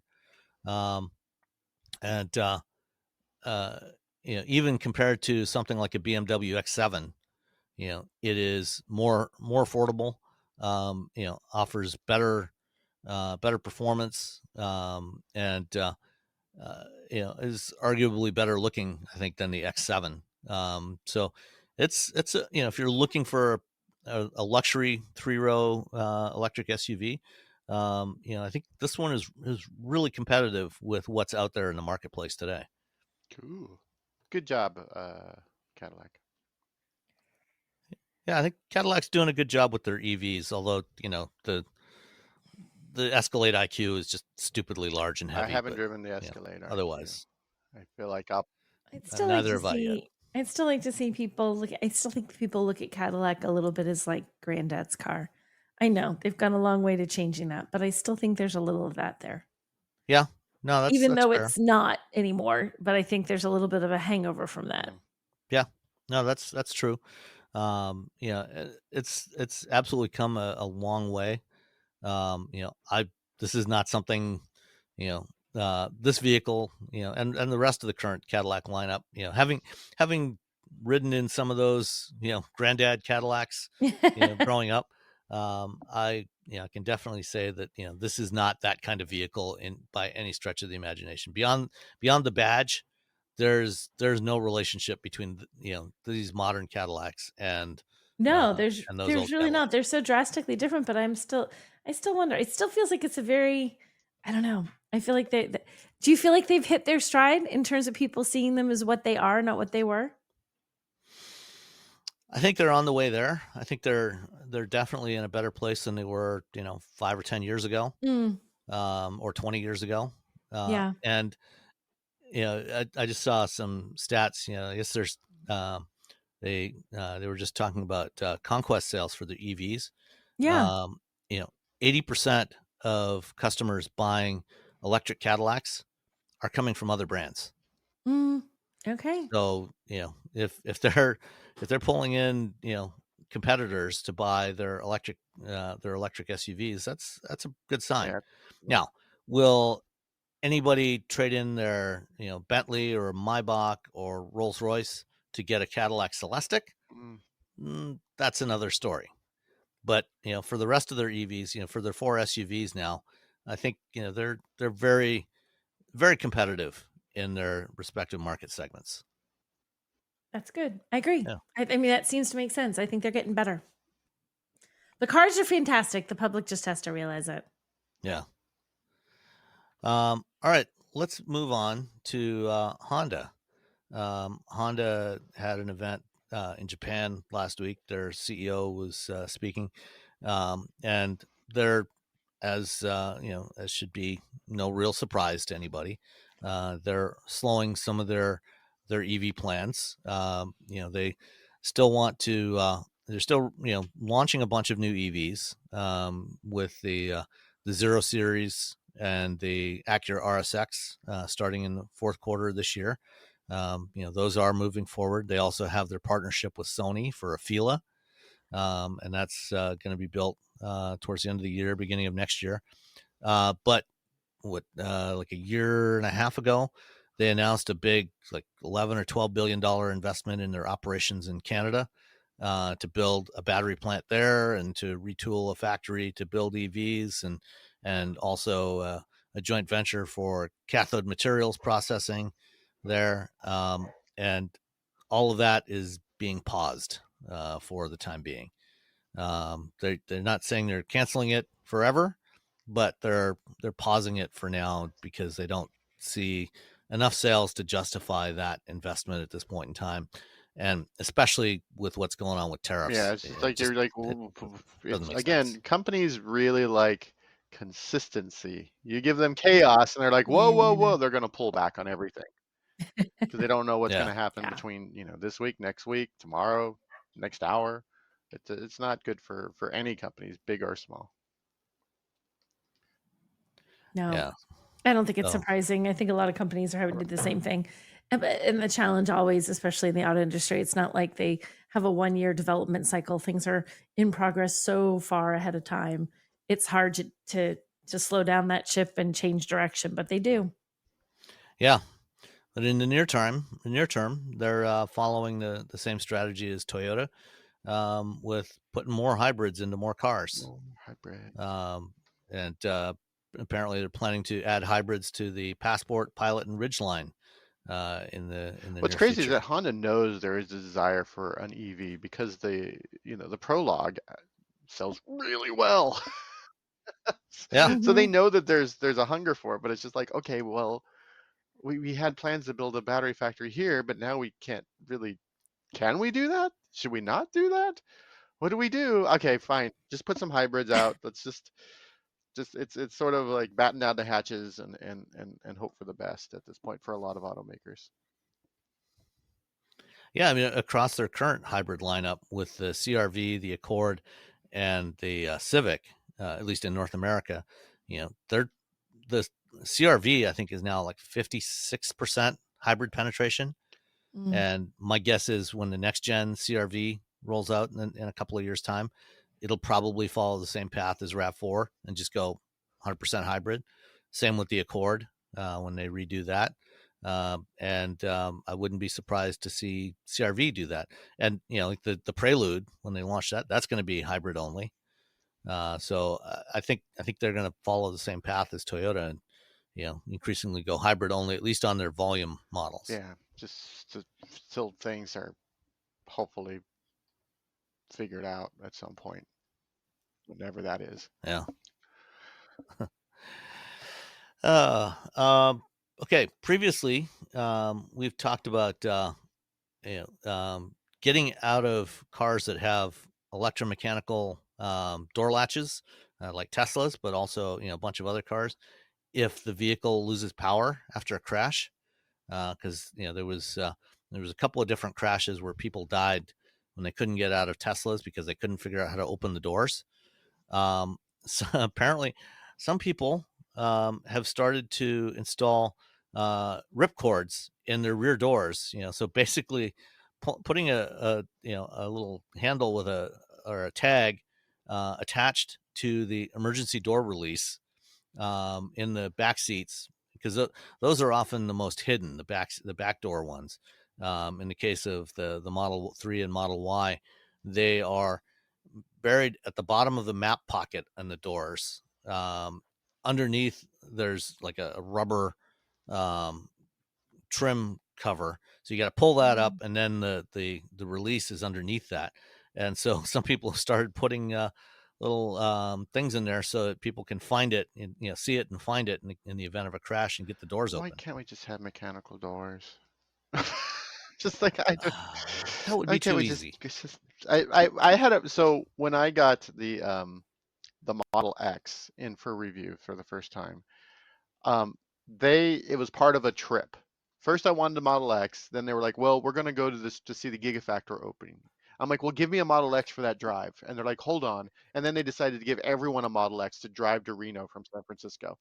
Well, they gave me they gave me a pre-production version. They gave me the one the press team was supposed to be driving. And the press team had mine. So I drove it down, I came back, it acted really weird. And at one point, the rear door wouldn't close. Like one of the doors wouldn't close, one of the gull-wing doors. It just wouldn't close all the way. So I'm just driving around, I was all beep, beep, beep.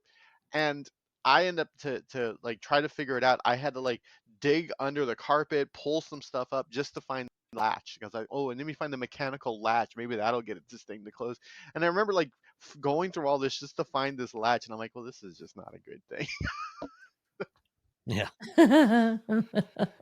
Adding complexity for the sake of style rather than functionality is just never good. Just give us mechanical doors, please. Just regular old doors. That's all we need. So I pull on it and a little thing goes click and then it opens and then everyone gets in and out. Well, the funny thing is, as we talked about previously, is on a lot of these cars, the mechanical latch is usually like in many cases is right near the electromechanical one, just a few inches away, but it's just, it's kind of molded in the same color as the surrounding plastic. What was it? I think it was the Rivian. Yeah. On the Rivian R1s, there's a mechanical latch literally like 2 inches away from the electronic latch, just below it on the underside of the armrest. But it's it's molded in the same color as the surrounding trim, so you don't really see it. But it's like, if it's right there anyway, just let me use that. When they don't waste the money on the electronic. When they gave me the Model 3, they were like, oh, well, here's the mechanical one, but don't use it because you'll wear it out. It's not good for the car to use that. I'm like, what is happening? What? This is what they told me. They were not. It's only meant for one use. You crash, you open the door with the mechanical latch, and then you never use it again. They were not happy with my review of the Model 3. I got along because I was one of the first people to get it. So they're like, oh, Roberto will give us a great review because he's a tech journalist. I'm like Roberto, what have you done? And then I drove the car and I'm like, well, here's all the things that are wrong with this car. And then very long phone calls with, I'm like, I'm not changing my review. I'm very steadfast. Like, is there anything wrong? Is there anything that's not true? They're like, well, no, but anyway. Yeah, everything is just true. We just don't like it. Okay, exactly. Well, sorry. Everything you said was true. We just don't like what you said. I'm like, sorry, I can't. Yeah. That's the way this program. That's the way this all works. I can only tell you what the car does now, and right now it does bad things. All right, and then the Chevy Silverado EV. When they first announced it a couple of years back, Chevy promised that there would be more trims besides the work truck and the ridiculously expensive RST. And now for 2026 model year, they have added the Trail Boss. So they've added an off-road version of the Silverado, which let's see, the Trail Boss with the big battery, the 24 module battery, apparently is going to get like 478 miles of range, which is better than I expected, given that they've lifted this thing. It's given it a 2-inch lift, and it's got all-terrain tires, and it's also a mere $88,695. I mean, it's a trail truck. Those things are all bonkers expensive, regardless of the powertrain. They're always like, hey, do you want a lifted and blah blah blah Toyota Tundra? Yeah, all right, that's 90,000. Like, what? Yeah. Well, you can get the Trail Boss with the extended battery, which is the 20 module battery. It still has 410 miles of range for $72,000. There you go.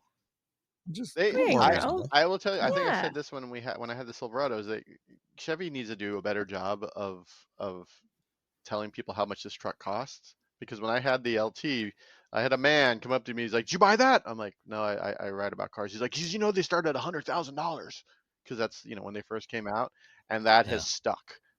As far as the public is concerned, well, because that was the only one that they sold. Silverado cost $100,000, and you can get the work truck standard with 286 miles of range, which is more than enough for I'm looking at their thing, $55,000. But as far as everyone in the world is concerned, every Silverado EV is $100,000. So I don't know, maybe do some ads or something. I don't know, Super Bowl ad. I don't know how that works. When's the Super Bowl? Oh, it's already over, huh? Yeah, I know a lot about. I'm a sports. You're off by a little bit, I don't know Robbie. sports. Apologies. Well, aren't the NBA playoffs still going on? Maybe. I get on Blue Sky and then people are talking about basketball. So I thought like weeks ago they were talking about, I'm like, oh, this is the end of it. I was like quarterfinals or something. I don't know. I didn't even know it was basketball season. I don't know when anything's happening until I see people talking about it. Sorry, sports people. I don't pretend to know any of the sportsness. This is the world's worst sports podcast. Yeah. Mm-hmm. We're not the ones you want. The only sport I care about is auto Even racing. Even that I don't know a lot about. I know some about, but not a lot about. I'm not going to sit and watch it. I like all the tech and all the stuff around the auto racing, but I don't care who wins. I don't who cares? I'm like, oh, it has this thing and this cool stuff, and oh, this is awesome, and I'll go to them, and I'll like, I like to go down to the pits, and I like to talk to the engineers and all that stuff, but I don't care who wins. I'm not invested at all. All right. Then one more thing, I'd especially like to hear from you on this one, Robbie. Congress voted this week, or at least the Senate voted to rescind California's waiver, EPA or Clean Air Act waiver, that allows them to set some of their own standards. In particular, this one was for the requirement that all new light duty vehicles sold in California from 2035 onwards needed to be zero emission vehicles. Man, I've lived here all my life, except for like a few months when I lived in Kansas City. And I remember as a small child, just how horrible the air was in LA. Just absolutely horrendous. And it still can be really, really bad. And it's gotten better because of CARB, California Air Resource Board. We're a big state. We have the most people, which means we have the most cars. We're the largest auto, market in the United States. And the fact that we could like, hey, let's tone it down a little bit. And automakers have done it. They have complied and they have sold cars here because this is the biggest market. I just don't. And then you can't sit there and yell about states' rights and then remove states' rights. Yeah. And I know that I've heard from a couple people are like, oh, there's no way 2035. Well, first of all, that's 10 years away. A lot of stuff has happened in the last 2 or 3 years in EVs. I looked at currently the sell-through rate, the sales of battery electric, not counting plug-in hybrid, not counting whatever, battery electric vehicles, new cars sold in America and not United States, in California, 19.5%. That's, if you take in, like, I think the Bay Area is like 25%. And the number just keeps going up. And so just, some automakers are like, well, this is impossible. This is never going to happen. I'm like, we got 10 years to go, and we're already at 20% statewide, 25% in some areas. This isn't going to be as hard as you think it is. And well, and I believe that the California mandate, does include plug-in hybrids. Yeah, you still have plug-in. So I don't know. It's such a weird. It's California has every state has a weird, how we deal with. I mean, I live near refineries. I can almost see a refine. Like if I drive 2 minutes from my house, boom, refineries. If I drive 2 minutes, boom, refineries. I live near refineries, and we know there are times when we get, oh, by the way, don't go outside for the next 2 days. That sort of situation. Yeah. And I lived in the LA area, and they're like, hey, it's really bad outside. Don't go outside because everyone's driving and it's hot. And to be able to say, hey, why don't we create a system where it doesn't have to be that bad. It doesn't have to be that horrible. People can go outside. The weather, the air can get better. And they did some research at Berkeley, and just the Bay Area's increase in buying EVs versus gas, the air quality has gotten better. And the idea, they're like, well, no, you're not allowed to do that. Why? Just because you can't. Why? There's no reason other than because there are some automakers that said, no, we can't or don't want to do this, including Toyota. Been very, Toyota and GM have been very like, no, we don't want to do this. And I'm like, well, and we've got an administration that is fundamentally hateful of any kind of clean energy. They're trying to kill renewables. They're trying to kill EVs. They're trying to, if it doesn't burn coal or crude oil, they don't want it. Which is ridiculous because coal is a losing proposition monetarily. When you look at the things that happen, I've written about the grid. And I've written about Texas, especially because in Texas, there's a ton of wind and solar. And they didn't do that in Texas because they felt like being green and hippy dippy. They did that because it makes sense financially. These are financial decisions that people are making in order to save money because they want to charge you a lot of money, and they want to, profit margins. And when they look at the profit margins, they're like, oh, we can make more profit if we use the sun. Because if the sun isn't there, we're all dead. So it's going to stick around. I mean, the cost of solar panels and wind turbines has come down so much in the last 15 years that, it is more economical to do renewables. And in fact, in the last couple of months, we've actually seen reduction in fracking oil and gas production because with the policies in place, the price of oil has come down. The price of oil and gas has come down to the point where it's no longer economically viable to frack. And this is the same thing. We've seen it happen before. It happened in 2014, 2015.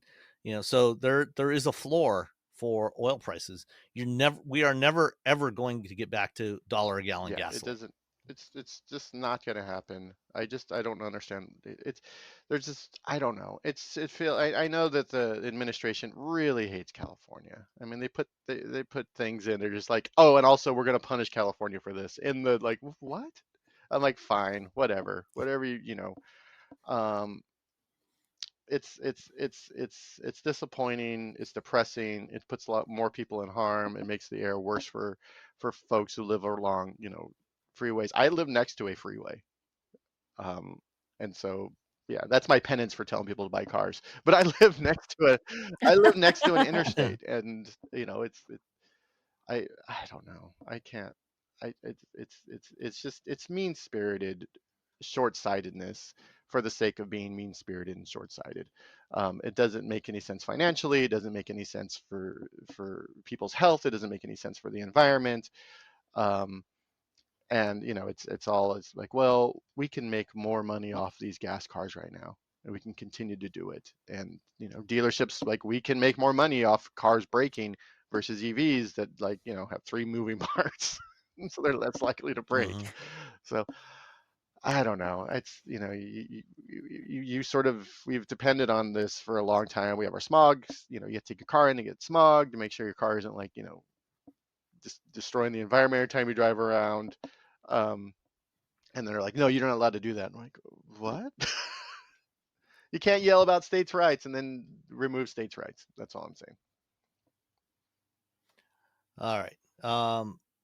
Let's move into some listener questions and comments. We had some feedback regarding last week's conversation about cheap sports cars. Finding sports cars under $40,000. And one of the things that we talked about was there aren't a whole lot of choices, and a lot of the smaller cars like that, if you're tall, can be problematic. But there were a couple of suggestions that came in, some through email and some through the Discord. There was one in particular that I can't find it now, but I think it was on the Discord. Somebody brought up one that we forgot to talk about, which was a Corvette. Oh yeah, you can get a Corvette. You can, yeah, I mean, you can get a used C5 or C6 or C7, or if you like the older ones, C4 or C5, for well under 40 grand. And those are considerably more roomy than a Miata. Yep. So that's definitely something to keep in mind. If you're looking for for a relatively affordable used sports car, fits. We had Todd K in the Discord commented, as a tall guy, liking cars can be annoying. At 6'6", I don't fit in many of the great fun cars. In general, German or Korean cars tend to be roomier, but many others are hit and miss. I can't fit in a Honda Civic Si, but I am able to fit in the Civic Type R because the lack of a sunroof often helps. I get jealous of those who fit in S2000s, Miatas, or even BRZs because I'd like to be able to get a light and affordable fun car. For my fellow tall people, I'd highly recommend going to a CarMax and just trying to sit in anything that interests you. If you take notes and then later look up the headroom specs online, you'll get a better idea of what cars might fit you. For instance, if a car has 38 inches or more of headroom, there aren't a lot in that range. I'm pretty sure I'll fit. Also, Leith responded, I have short legs and a tall torso, so I'm only 5'10", and that's kind of my proportions as well. But sit like I'm 6'3". I've tried it in S2000. I had my head cocked to the side to fit, and literally could not see out of the back window. Jeez. And then we also had an email from our friend Chuck Goolsby. Says, from your most recent podcast, Will Robbie Fit? I will offer my experience with a used BMW Z4, specifically a 2007 M Roadster. I bought it in 2012 for $30,000. It was an off-lease California car, and I'm the third owner. It had 34,000 miles in the odometer when it arrived in my driveway. It currently has 120,000 miles, and every single one of those miles has been an absolute blast. Every time I drive this car, I say to myself, I should drive this car more. That's always a good sign when you can say that to yourself. I've taken road trips up and down the West Coast in it multiple times, driven it in TSD rallies, and even taken it on the track a few times. I do 95% of my own maintenance and repair on my vehicles, so it's been cared for very well. The only jobs in this car I've handed to a pro have been replacing the soft top motor and replacing a broken motor mount. The latter happened because of one trip to wine country in California. We ended up on a long stretch of highway that was being resurfaced after a fire and was probably 40 miles of rough gravel or broken asphalt. Had I known, I would have picked a different road. Things I've done myself beyond normal maintenance have been replacing the alternator, coil packs, the Vanos filter, that's the variable valve timing, the wiper fluid reservoir, a headlight ballast, and the battery. It's been quite reliable and wonderful to drive. It's actually quite a bit of stuff for 120,000 miles, especially an alternator and oil packs. But anyway, of course, the M has the amazing S54 engine, and while touchy at the beginning of its lifetime, was largely very reliable once it went into the E85M at the end of its career. That's the model code for that Z4. And yes, it requires special oil and a stringent maintenance schedule, but for any DIY guy, it is possible to keep running for hundreds of thousands of miles. It has that winning formula of a big engine and a lightweight roadster chassis with a long hood and a short rear, more a Cobra than an MG when you compare it to a Miata. They regularly trade on sites like Bring a Trailer and Cars and Bids for great values, depending on mileage, between $15,000 and $40,000. So well within that person's budget. So yeah, I mean that Z4 definitely is that was the first generation Z4. Definitely one worth considering. It's a little roomier than the Miata or S2000. In fact, I've got a neighbor around the corner that has a Z4, not an M, just a standard Z4 of that generation, and she drives it a lot, and loves it. Cool. All right, and then finally, Mark L had a couple of offbeat questions. Number one, if you could snap your fingers and be magically qualified to drive a race in any of the major racing series, F1, IndyCar, NASCAR, IMSA, would you do it? We all know that race car drivers are on the petite size, aka fun sized. So you'd all be sized accordingly. I recall when NASCAR faithful were up in arms about going from carbs to fuel injection, and also when Toyota was allowed to race. I could just imagine the uproar of not hearing the rumble of the V8s. So first thing I want to say is on the size question, actually, that used to be the case, is that a lot of race car drivers, were like jockey size. They tended to be on the short end. But that's actually not really true anymore. If you look at like the current F1 field, the 20 drivers are in there, all way shorter. The average height's about 5'9", 5'10", and there are several drivers that are over 6 feet tall. Like George Russell is 6'1", and I think Max Verstappen's like 5'11" or 6 foot. So a lot of current generation drivers are actually surprisingly tall. There's still a lot of shorter drivers, but also a surprising number of taller drivers. And then same thing in IndyCar. Like Graham Rahal is like 6'2", I think. There's quite a few taller drivers now because race cars have gotten larger in part, for safety reasons. And so a lot of these taller drivers can actually fit now. But what about you? Which type of car would you want to drive if you could? I would drive F1. Can I say WRC instead? Oh, absolutely. I feel like that's fair. Yeah. I think F1 out of all these, I don't feel like going in a circle. I like actually driving. I'm sorry. This is not NASCAR racers are that shit's hard. But yeah, F1 is, yeah. Actually, you know what is surprisingly hard is drag racing. Oh, drag racing. Before the first time I tried it, it's like, you step on the gas and go. I mean, how hard could it be? It's actually really, really hard to do well because, you're talking such a short period of time.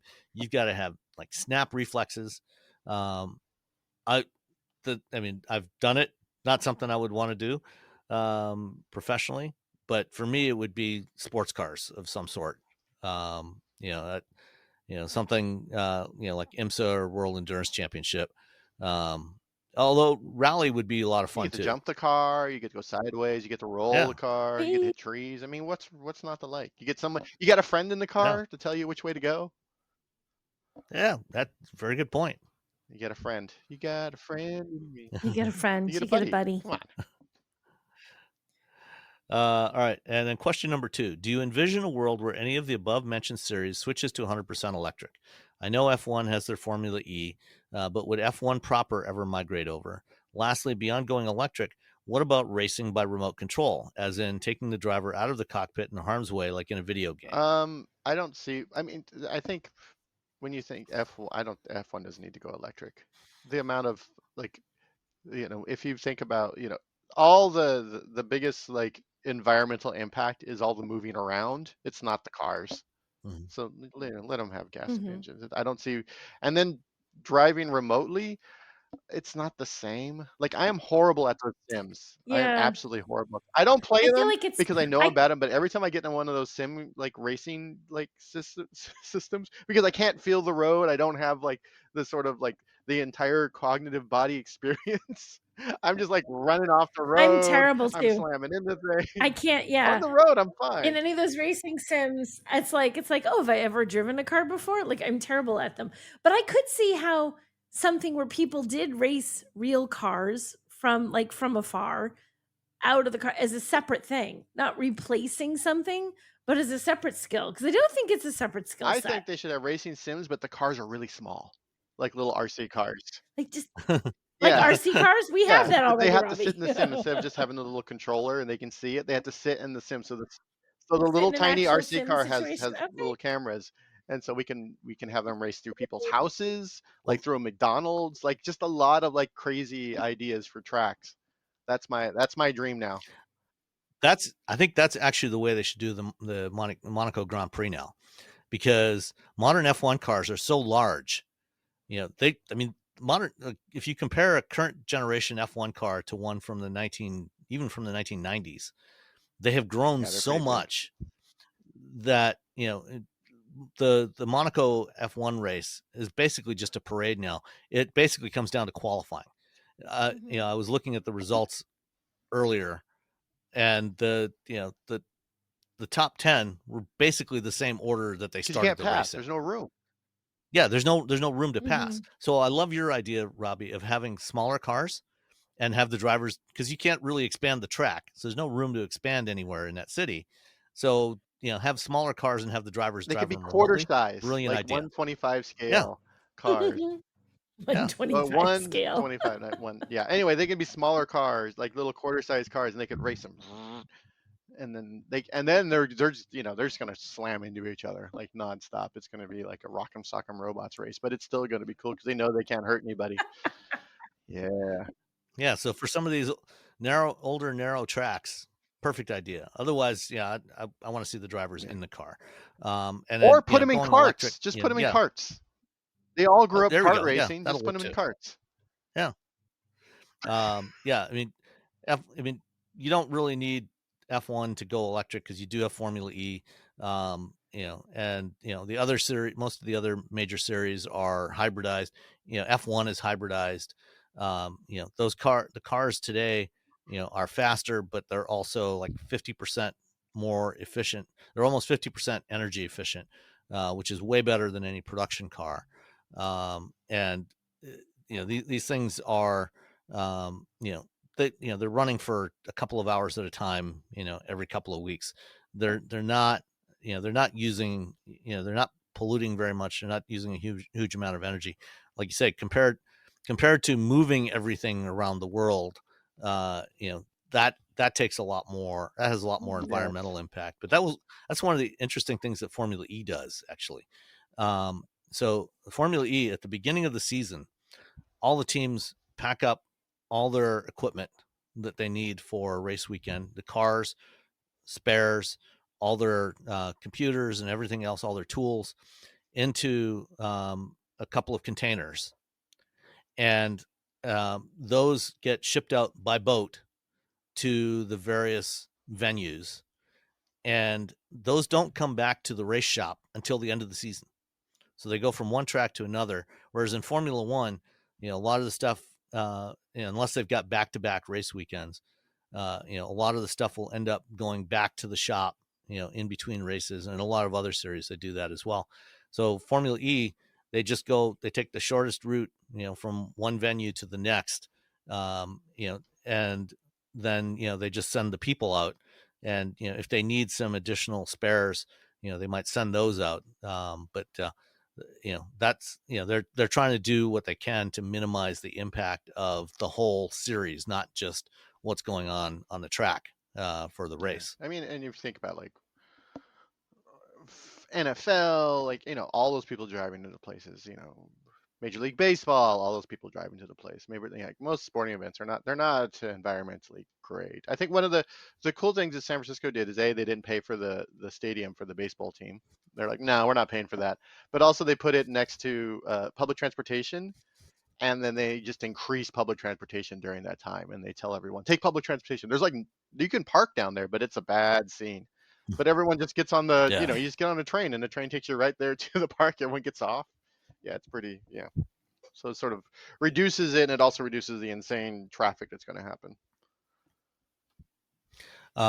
Nicole, there was also another comment in Discord that you probably didn't see because I don't think you're ever in there. But it was from Jeff D. It says there's a brand new BP Pulse DC fast charging station at Logan Airport next to the rental car facility. Apparently, it just opened recently.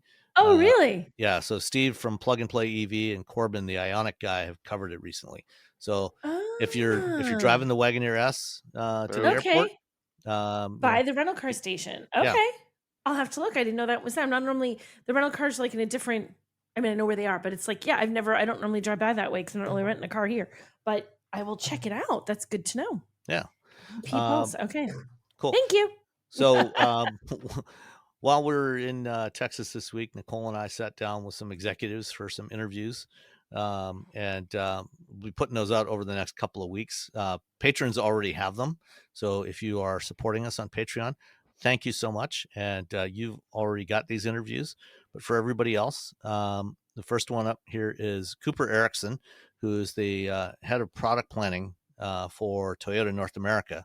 And we talked about a bunch of stuff, hybrids and EVs and the RAV4 and the BZ and other stuff. We've also got an interview that Nicole and I did with Mike Tripp, who is the group vice president of marketing for Toyota brand. That'll be next week for non-patrons. And then also next week, we'll also have Daisuke Ito, who is the chief engineer for Toyota's EVs, the BZ and the CHR and the CHR or the BZ Woodland. So I'll have that next week as well. But keep listening right now for our conversation with Cooper Erickson. Some really interesting stuff in there. And we'll see you all next time. Bye. All right. So you had a product planning for Toyota North America. Yes. So over the last several years, Toyota's talked a lot about, there's the idea of the 1-690 rule. Yeah. And, I mean, for obvious reasons, given what the technology that you have available, promoting hybrids, it's a great idea. But, when you think about it, and I've had conversations with people in Toyota over the last several years, and, the argument that's been made for hybrids actually makes total sense, given the energy and resources required to make EV batteries. So, I guess you've taken a big step forward now with the new RAV4. You've had several other models that are now exclusively hybrid. RAV4 is now exclusively hybrid going forward. How do you feel that's going, and what's been the reaction from consumers about getting rid of combustion only powertrains in some of these very high volume models like Camry and obviously Prius and Sequoia and Sienna? It's a great question, and honestly, it's interesting to look through the lens of customer perception today. Today people are great with hybrids. We're not really having any pushback on people that don't want a hybrid.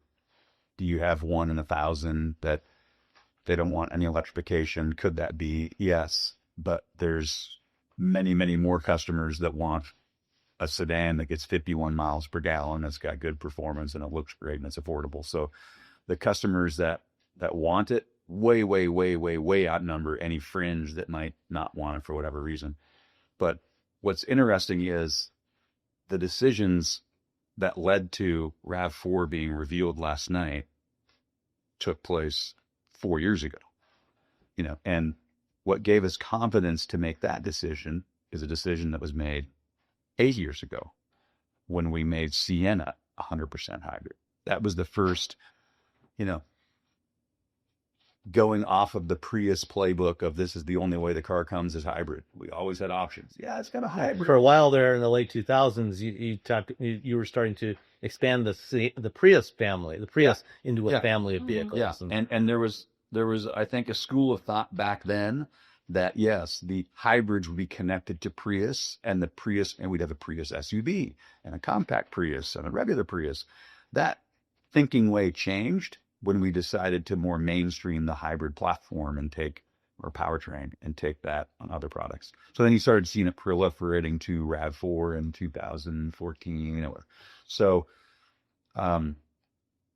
back then we made a tough decision to transition Sienna, and frankly, it exceeded our expectations. Customers quit asking about all of the things they were asking on hybrids. We faced a lot of pushback on a few key things on hybrids. One, do I have to plug it in? Asking dealers. We're talking for decades. Dealers got pushback, right? Well, I don't know. It's been 25 years since you launched Prius in North America. Yeah. So do I need to plug it in? And then battery replacement. The battery's really expensive. I heard you got to replace them. Like, I don't want that issue. So we strategically applied a 10-year, 150,000-mile battery warranty to all of our hybrids and plug-ins about 5 years ago, I want to say. And what was kind of cool is internally, we looked at all of our decades of warranty repairs and durability studies, and we funded that 150 with a small amount of money because they're lasting a long time. So it wasn't that big a financial risk for us yet because they're lasting. So we took the how much does it cost for my battery to be replaced kind of condition off the table, and it was off to the races. So yeah, the Sienna, been sold out for basically 3 or 4 years now. And so it led to, Camry and RAV. And so now if you look at our overall powertrain strategy, there's a role for each powertrain. And if you look at all of our products, we have 5 products under $30,000. Let's take a Corolla, for instance. We can't really transition Corolla to 100% hybrid because the number one need for Corolla is to be affordable. And for that customer, even a $1,500 price up for hybrid would really take a lot of the customers out of the market. So an ICE engine, as efficient as we can make it, excuse me, is the name of the game for affordable entry. And then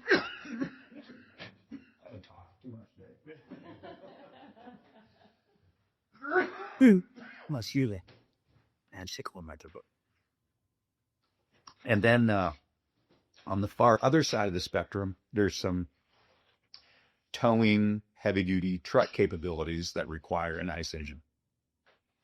Everything in between, small SUV, mid SUV, large SUV, sedans, everything, we don't need ICE. So everything we're planning in the core of our product lineup, the base condition is hybrid. So the question then is, do we need plug-in or not? And then EV. So losing that ICE engine for the bulk of things, really just on the Corolla, like that's the only place where you see it is, and it's truly just because of the financial proposition for that one? Corolla Cross, primarily. Yeah, and so you can have that. And then a Tacoma hybrid on the other side. On the other side, so one for capability and one for affordability. Yeah. Okay. Yeah. Now, someday there'll be a new technological solution to the most affordable product. Honestly, I don't know what that's going to be. What's going to win the affordable product competition? Could it be an EV if battery supply comes up and there's recycling for rare earth minerals? It can be reused and the price comes down. I mean, it could be, next 10 years, a BEV could serve the role as the most affordable product in a vehicle's or in a company's portfolio. Right now, that's not the case. And so right now, ICE serves that role. So, there obviously, there's a tremendous amount of uncertainty for the industry right now from several different perspectives, whether it's trade policy, regulatory policy around emissions, fuel economy standards, and for with the transition to your highest volume nameplate to 100% hybrid. I guess obviously for that kind of volume, I would assume that you probably want to localize as much of the production, at least in North America, as possible. So will the RAV batteries, are those going to be produced in the new North Carolina battery plant, or are those still going to be imported from? Depends. And look, the philosophy of building high volume products in the local market has been a cornerstone of Toyota for decades and decades and decades. So that's why we've invested $50 billion in U.S. production. We have 11 production facilities in the U.S., 14 in North America. So yes, for a large volume vehicle, it makes the most amount of sense for logistics, supply chain, and everything to build it where you're selling it. Other products, if you can't get 150,000 units of volume, then it doesn't make sense to build it in one. So we import. So we've been looking at the global demand of RAV4, and it's just off the chart. I mean, our 470,000 units last year. Yeah, I think it was about 970 or something globally. Yeah, it was selling 1 million, and it's 1 million supply constrained. So basically, any plant globally that can build RAVs is probably going to build RAVs. So for us in North America, it's Canada, and it's Georgetown, Kentucky, and it's Japan. So the batteries for U.S. production, yes, should be coming from our hybrid line in our new plant.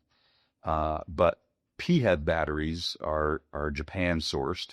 And so primarily the PHEVs are built in Japan and come here. So is that going to continue to be the case with the 26? The plug-ins will still be coming from Japan? Yeah. Okay. Yeah.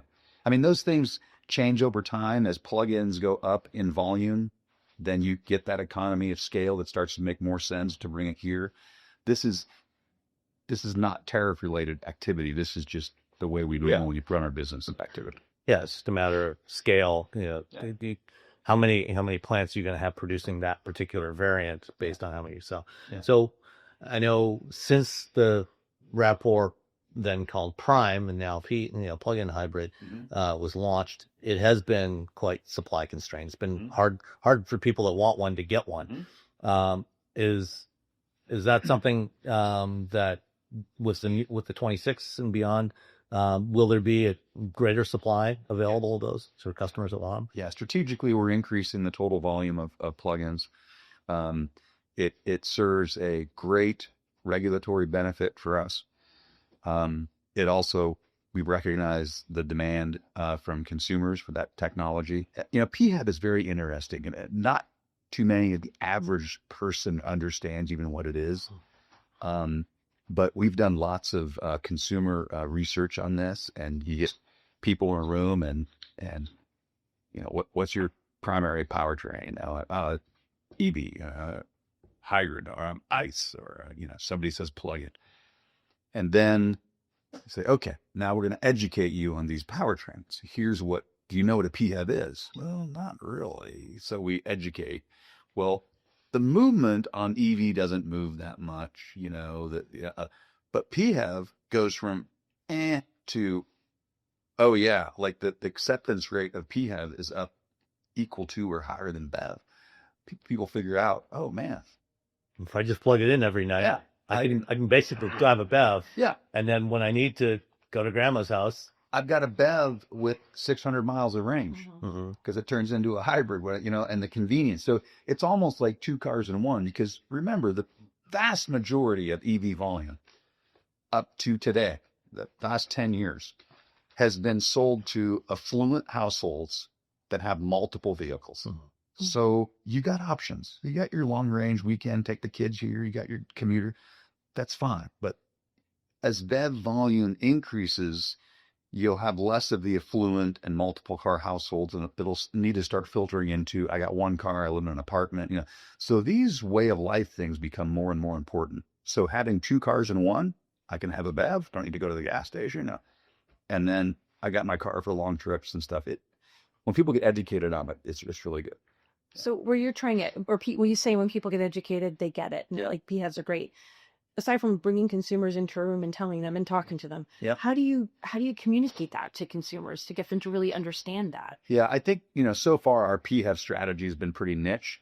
So I think when we start ramping up the volumes on PHEV, say in RAV4 and other products, I think our marketing teams will then have the critical mass to actually invest and start doing some unique marketing. I mean, when you're selling 475,000 RAV4s and 20,000 of them are PHEVs, what are you going to tell people about? How great a hybrid is. And so as that dynamic changes and it becomes more strategically important, and frankly, the PHEVs are getting a lot better. I mean, I had the first Prius PHEV, at least paying so It was low. It was not great. I think it was 12 miles of EV. It was 11, and even the EPA rating is 11, and even then, the way it was set up, you didn't have much electrical power in there, so you really you'd have to have basically just barely touch the accelerator to actually keep it in EV mode. Yeah. So, from then until now, 50 miles, and of course the hybrid, or of course the EV mode power is never going to be rocket ship, because you have to combine then later the hybrid power with the EV power. So you want to manage those two lanes. The EV power is just meant to be acceptable. And then when you combine the two, decent for around town commuting. Yeah. Then you get 320 horsepower and let's go have fun. So there's more to talk about with the new PHEVs that we are introducing. So I think the marketing teams are going to take those product advantages and be playing them out. So. And by the way, you said something I wanted to address just briefly. So there's so much uncertainty in the automotive industry, tariffs and regulations. Yes, look, you're right. But in my world, there's always uncertainty. I mean, honestly, if you looked 5 years ago to today, I would say there's a lot more uncertainty 5 years ago than there is today. And it might sound crazy to you, but what do we know today? Are regulations getting stricter or being relaxed? Yes. They're going to be relaxed. I mean, there's no way Trump is going to say, what, that EV mandate thing, I've given this a second thought, and I think we should have an EV mandate. I'm going to speed it up. It ain't going to happen. So regulations are probably going to be going down. What happens after Trump? Don't know. And tariffs are going up. To what extent these things move, who knows? We can manage these. There's ways, there's levers, there's things to do in that environment. 5 years ago, we were told that we had to plan a product portfolio to be compliant with federal and state law that was 50, 60, 70% EV, when we knew customers wouldn't buy those cars. Like, the company doesn't exist. The automotive industry does not exist if the only option you give a customer is a BEV. Your 16 million unit SAR is now 3-4 million units. So that's the uncertainty we had 5 years ago. And we were the only people in the industry that said, hey, time out. I know this is all, rainbows and happy babies and clean water, but if customers don't support it, it's not going to happen. But everybody else was like, oh, we're going to be all EV by 27. No, we're going to be 25. They're like competing with each other on who can be the quickest to be 100% EV. And the government's like, well, yeah, look at this. Everybody's so excited. We're going to just raise that was more uncertainty than there is today. Because now we know that's insane. 5 years ago, the industry didn't know they were insane. Now looking back, some of us knew those projections were insane. You can quote that.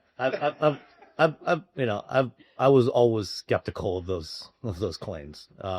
We were too. Yeah. Just with what you just said, prior to us arriving here in Plano this week, last week, you announced 3 new or four new and significantly updated EVs, across the Toyota and Lexus lineup. Yeah. So 5 just CHR, BZ Woodland, BZ. Yeah. RZ, and ES. Oh, that's right. Yeah, I forgot the ES. Yeah, Babies. yeah. So, even though you're, moving the main lineup towards predominantly hybrid, you're not. It's not like you're not doing EVs too. Right. Yeah. So, can we talk a little bit? Kind of what do you see as the strategy for EVs at Toyota? Yeah. EVs are an important part of the U.S. industry. It has clearly established itself as a big segment. I mean, if 8% of the industry is 1.2, 1.3 million vehicles, I mean, I don't care what it is that's selling 1.2, 1.3 million vehicles. We don't want to give up our fair share. It's more than the number of minivans that get sold. I mean, minivans are 150. I mean, it's, yeah. So, or 200,000, whatever. So, yeah. So it's an important part of the industry. Is it going to be over the next 5 or 10 years? Is it growing or is it shrinking? It's growing. We can debate how much it's going to grow. We can debate how long. I think probably 15% by 2030 is somewhat reasonable.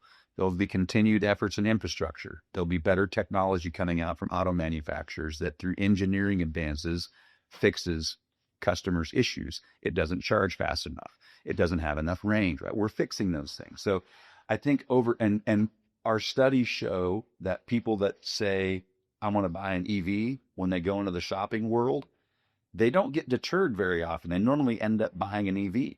And then people that own an EV, when they trade it in, we now have 10 years of EV trade-ins, right? UIO.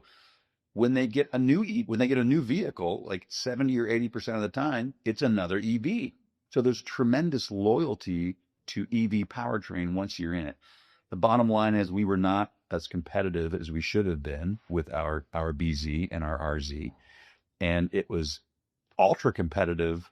Time will show on durability and obviously fit and finish and driving dynamics and QDR, guest relations, all that stuff's great. But BEV stuff, like how fast is a charge and what's my range and technology and the fun to drive speed, we were behind the competition. So I think what you're seeing us do now is recognize the fact that we are underperforming in the EV space. We have great performance in ICE, in hybrid, in PHEV, and we don't have great performance in EV. Even though I saw a study that showed Toyota was the number one brand that if people were going to buy an EV, they would want to buy it from Toyota. We have a good reputation for quality and hybrids and stuff, but we didn't have a product that was competitive enough to meet their needs. We met this many customers' needs, but we need to meet this many customers' needs. So this is a big step for these products because we're going to grow our volume in EVs and be more competitive, but we're going to do it through product power. We're not going to do it through building in and shutting them down our dealers' throats and giving them $20,000 of incentive money. We want to build great cars that are great for customers that want EVs. And when we can increase our ranges by 25% plus and increase our charging time by 50% and increase our horsepower by 50%, now we got a bunch of vehicles in that give or take 300-mile range that all of our studies have said that's the magic number. Everybody wants more. Great. Yeah, I got it. But for normal use, the average EV buyer, they're perfectly fine with something around 300 miles. So we feel we're competitive and it's an important segment. And now is our chance to get customers back. We've lost a bunch of customers to EVs, a Tesla, we want to get those customers back. And so that's part of it. That's big picture what we're doing. We want to be competitive in all these powertrains, and we really need to level up BEV in order to do that. All right, time for about one more. I know, because we'll have about 1 o'clock that I'm supposed to run to, or get run. I would wait. You could be there. I think they were going to bring Mike in here. They're going to bring Mike in here. Oh, okay. Be sure. A little bit of buffer, so yeah. Okay, I was like, Mike's going to be like. No, he's good. And keep Mike waiting. It's okay. First tap. He's just out there texting anyway. So. Go ahead. No, I think you've been answering the questions that I've had, so I don't know about that. So. All right. Well, any final thoughts? Do you want to share? You didn't ask you about? No. Thanks for coming. Yeah, well, thank you for your time, Cooper. Well, it was good to talk to you. Thank you. Awesome. Do that.